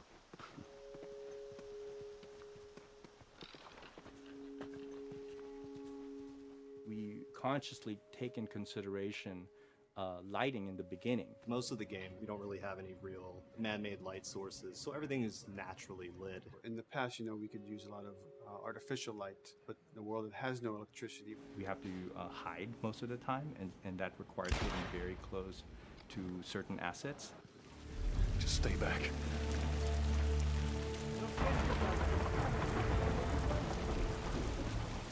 Otherwise, can. Detail's expensive, and if you build up too much of it, you end up running into technical problems, right? Your engine slows down. When the frame rate goes down, everyone can bring up the profiling tools and see which parts of the frame actually cause the drop of the frame rate. This is the profiling tool. These are all the SPUs. Here's the GPU, and then here's the PPU. You can see here's the main process and here's all the sub-processes, and you can see, tells you how many milliseconds and cycles it's taking. The programmers are whiz at modifying this stuff and realizing, oh my God, why is this thing so big? We're taking 10 milliseconds on this thing. And then that's when they come over and find somebody and hit them over the head with a club and be like, why are you doing this? I love, we put the 30 frames per second goal because that's what we shoot for. Someone nicely put the 60 frames per second goal. It's like, yeah, we're not gonna hit that. Lighters usually can come up with different lighting setup that still looks great, but is less costly in terms of performance. Did you talk to the character artist about her hand? So her face is getting a lot of spec, but then her arm is just like bone dry. You think something we can tweak in shader? We'll have to send back to character team Michael to take a look. I can play with the lights and see if that creates more spec. Yeah. I've never ever focused so much on lighting and how much sensitivity there is to that here. One of the first lighting scenarios I had to do was like 7 a.m. like overcast. And I'd like wake up early and like take photos with my phone. What color are the shadows, what color is the light? It is a master's course unto itself of how to deal with ambient lighting because I've never had to use it so much. Man, this is kind of sad. What is? All this music that's just sitting here. No one's around to listen to it. I don't know. It doesn't seem right. All the characters cast soft shadows onto the environment. Even when there is no direct sunlight or no direct light sources, we still have nice fuzzy shadows. When you're walking down the hallway and you see your soft shadow goes along with you projecting on the wall on the environment, that make everything look real.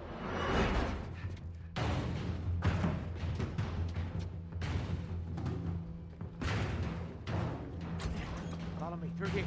Okay. The flashlight brought a whole new spin on it. So some of the environments end up being really, really dark, and you need the flashlight to get around. Give me your hand.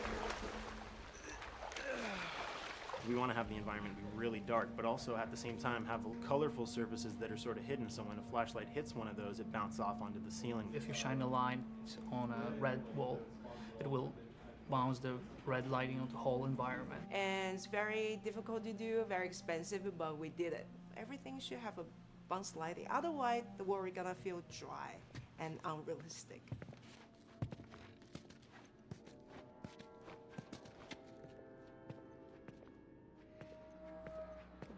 I guess this is where the assholes sleep. I mean, slept. This engine is really driven in a way towards a very high level of cinematic control over each frame. And hopefully, if we achieve our goal, you'll see it is beautiful. There are these truly beautiful moments amid all this chaos and destruction.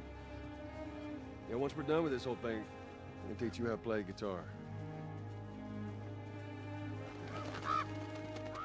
What do you say, huh? Ellie, come on.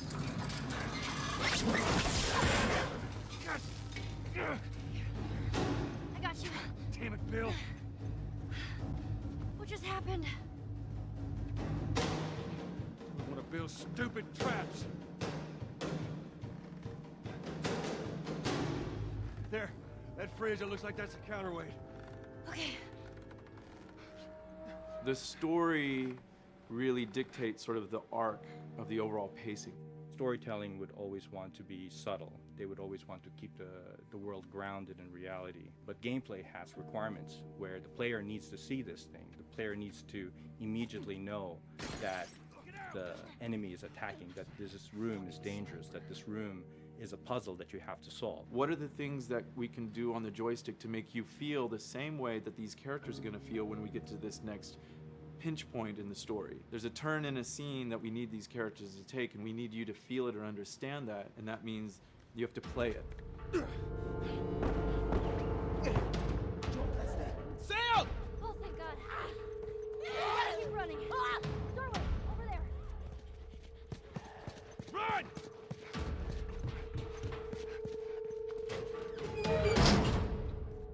We really want to make sure that there's that contrast between the negative space and then the high tension spikes.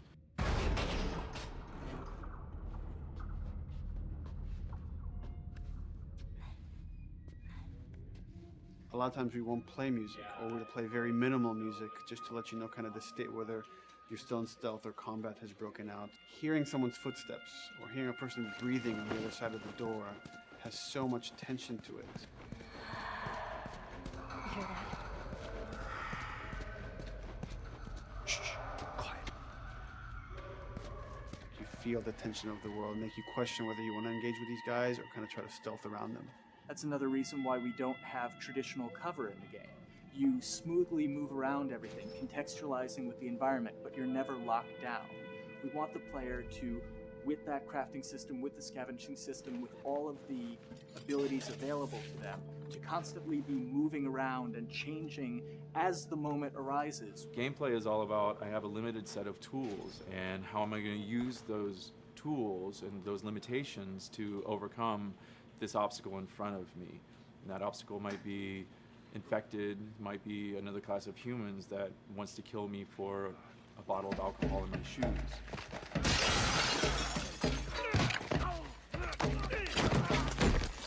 important for us that we don't underplay the violence, because then the threat doesn't seem as real.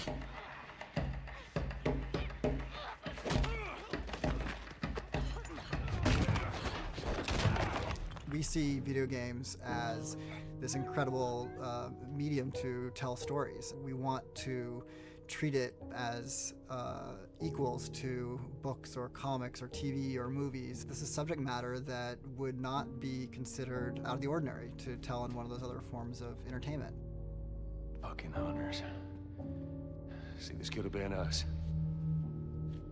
We wanted you to buy just the desperation of these people and why they're behaving this way, because it's so brutal. And at the same time, we didn't want to make it so over the top, stylizing it, so then it doesn't become as real. It was important for us actually to hit that middle ground where it's kind of disturbing. That glint that's happening on that curvature, it'd be good if there was a way that we can guarantee that from this angle, we're seeing it. It seems But really it's flat. overall too bright and opaque. Yeah, looks like paint. Yeah, see, the blood on the ground works really well. It's something about the other shader is messed up in this environment. We gotta fix that to unify the look. Shouldn't make you giggle or laugh or any of that. You should be kind of appalled by what you have to do, but you understand why you're doing it. You want to feel each hit. You want to feel each concussive strike. Lives are at stake. We want a death animation to have impactful performance, not just have a guy keel over in a ragdoll. In real life, a guy hitting a guy takes a half a second, but in the game world, you want that to be as instantaneous as possible. I live my whole life in this very ugly test level. I basically just fight dudes in here all the time. Almost every move is divided between like an intro and a swing. And one of the many things I have to end up doing is like counting frames and being like, okay, on frame 18, I want you to get out of here. I want you to be able to start moving. Every hit reaction that an NPC plays, they are not necessarily in the correct pose. When you strike them the next time, we just pop them with a 0 frame animation change, which is usually kind of a no-no, you know what I mean? Normally you want characters to blend smoothly and realistically into animations. But what we found is that you can cover that pop up with a heavy impact. They can go from almost any pose into the pose that the impact starts from, and your eye just covers up the transition for you. So if you throw a brick at a guy, it puts him in this like kind of staggering stun state. And that changes the moves that you do when you come up and punch him. So now I'm gonna come up and punch him, and now when you're punching him, because you've hit him down, you get this like auto aim moment where you get like a free headshot. I try to make it so that, you know, if you kind of know what you're doing, that you can set yourself up for 1 + 2 = 3. Right here! Memory on a console is a very precious resource. All of Joel's animations with every weapon, all the NPC animations, the stealth kills, you know, all of that stuff happening need to fit within a 4 meg to 5 meg memory footprint. This is a list of everything that's loaded in game and how much memory it's taking, because memory is our most precious resource right now. So we have a level, we call it the bookstore, it's in Hunter City, and this is a zone, for example. So when I set an AI to this zone, he will never leave its boundaries. I want guys to guard this exit where you have to go through, so I'll zone a couple guys around there to make sure that they, you know, they can fight you and use all this cover, but they want to stay around this door. This is another key component of the AI, is what we call the nav mesh. This defines the overall play space of where an AI knows he can or cannot go. Hey look, that's where a cover used to be, and there's a hole cut out for it. I gotta fix that. Here's some other wonderful things. See these little red polygons? Yeah, that means they're not linking right for some reason, so that means they can't really walk through here properly. It's a bug, and I need to fix it. Welcome to my life. Hey!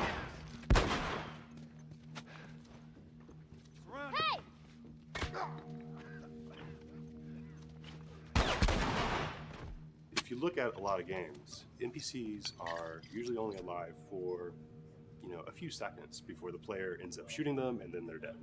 We want our guys to be much more dangerous and much more threatening, which means they have to be alive for longer. They need to exist in the world for longer, which means you as the player can witness them acting out their behaviors for longer.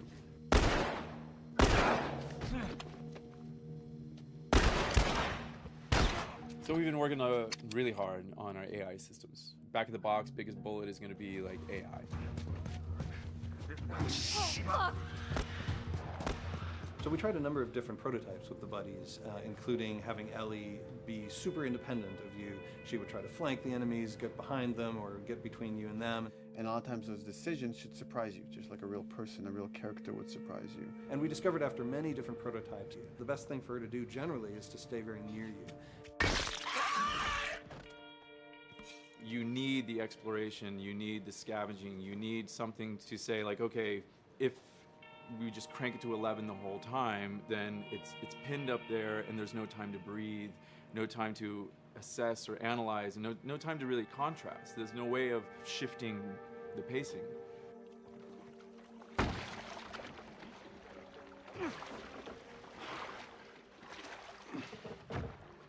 Puzzles are really weird, especially like Naughty Dog puzzles. I think they're very simple and satisfying. Most of this puzzle is strict exploration. You can see the ladder here, you can see the pallet there, you can see a clear route up to the ladder. So you're like, okay, maybe I have to get Ellie to the pallet, push the pallet over to this side, and like Ellie will climb up and lower the ladder. So that whole part is like, that's not a puzzle, that's not regarded as a puzzle, but when you feel like you've got to the solution and you're like, okay, I'm going to climb this ladder, and you climb it, and it breaks off, hopefully then the player will feel a little bit stumped and they'll be like, I'm not really sure what I am meant to do now. And so this is where the puzzle starts. Hopefully at this point, like all of the elements that the player needs to solve the puzzle are very familiar to them because they've been through the previous exploration beats. They're improvising with elements that are at their disposal. That's a really sort of like strong theme throughout like The Last of Us. So, like you're a survivor, you'll take whatever tools you're given and you'll use them in like creative ways to survive.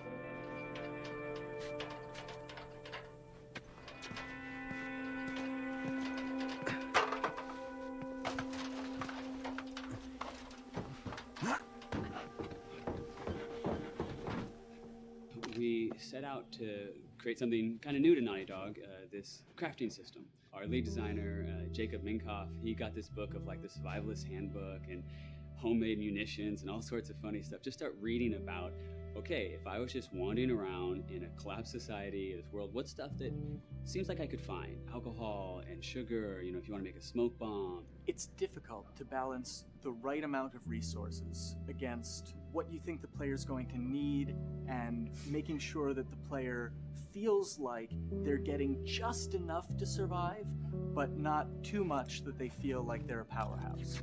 We wanted you to be forced to make some choices in the world that showed how depleted the resources were. So if there's a particular point in the story where the characters are having a particularly difficult time surviving, then we want you as the player to be finding fewer items, farther apart, harder to survive. We will item starve you at the same time that those characters are feeling starved and worn out. Then you expose something to them. Oh, here's a cache, and if I can just get into that cache. Oh, look, there's a wealth of things in here. God, I was so worried. My health was low. If I had run into a combat, because it's always that thing in your head, it's that Hitchcockian thing about the danger that you see is less meaningful than the danger that's in your head.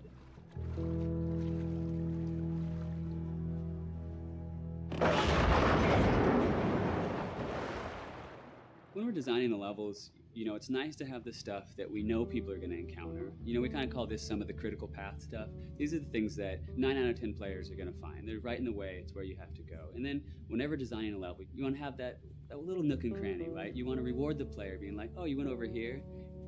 And then you also want to have that other second nook and cranny. The player is supposed to go place a ladder here and climb up through the rest of the hotel. But what they can also do is shimmy across this area, and I place a really cool like upgrade kind of off the beaten path to reward players for exploring. So if they come all the way over here, they're gonna get this really cool training manual. It's a funny little bit of trivia. The HUD system, not the menus, not like when you hit start and stuff, but the actual HUD system where you see the reticles and stuff, It was literally created for an E3 demo early in Uncharted 1, and that's been our HUD system, the foundation of our HUD system for the last 4 games. First time in Naughty Dog's history, we hired Alex. She's awesome, and she's got a really good understanding of UI and how it applies to games. The thing that I hate about any game's UI is when it pulls you out of the game for too long. No one wants to spend time in menus. Nobody loves UI, if we're being honest. Like, weapon slotting has probably gone through more iterations than any other system. The stuff that we finally ended up implementing, you press select, you get into this menu, then you D-pad left and right through the slots, and then D-pad up and down will change the weapon, and then just, you don't have to press X or anything, you just select out of it. When you're still, like Joel is here, that's fine, but then as soon as you get into an actual situation, so I'm gonna go over here and cause some trouble. Okay, so here they come, oh god. All right, so now I'm out of ammo. Now I need to like get back in that menu. I have to like run away from them, get into the menu, get out of it. And it ends up feeling like super clunky. Like again, okay, I'm out of ammo again. Get out of here. I need to take out one of my other long guns. And now Bill's in trouble. Bill's in trouble over here. And I've got to like I'm in a menu now and it's like, oh shit, whoever designed this UI is so bad. Like, what were they thinking? Bill's gonna die. In theory, it worked, but then in practice, it felt a little clunky. We wanted it to be the absolute minimum amount of button presses. You don't say to yourself, oh, I'm never going to be able to do this in time, so I'm just going to give up. I'll die, I'll restart, let me try again. You want to always make the player feel that there is a way to survive. They can just do this fast enough. And like what's gonna go in now, if you just left, right, D-pad through this stuff, you swap out your guns, like between long gun and short gun. If you're now on this gun and you were to hold X to pick your gun. So it all happens within the same system that you're using to slot the weapons. The first iteration that I did on that was awful. It just took way too long to get in. It was just a mess. QA was so upset at me like all the time. I'm sure they hate me now because of that system.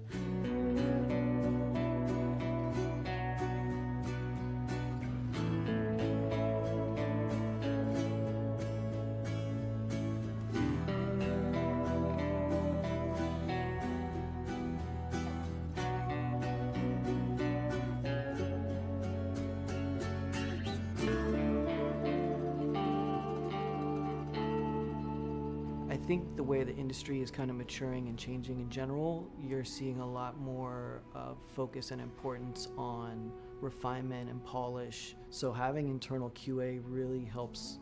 The industry is kind of changing from QA being this like tighten up the graphics on level 3 bro kind of vibe to like really being a more technical mental investment.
Thank you.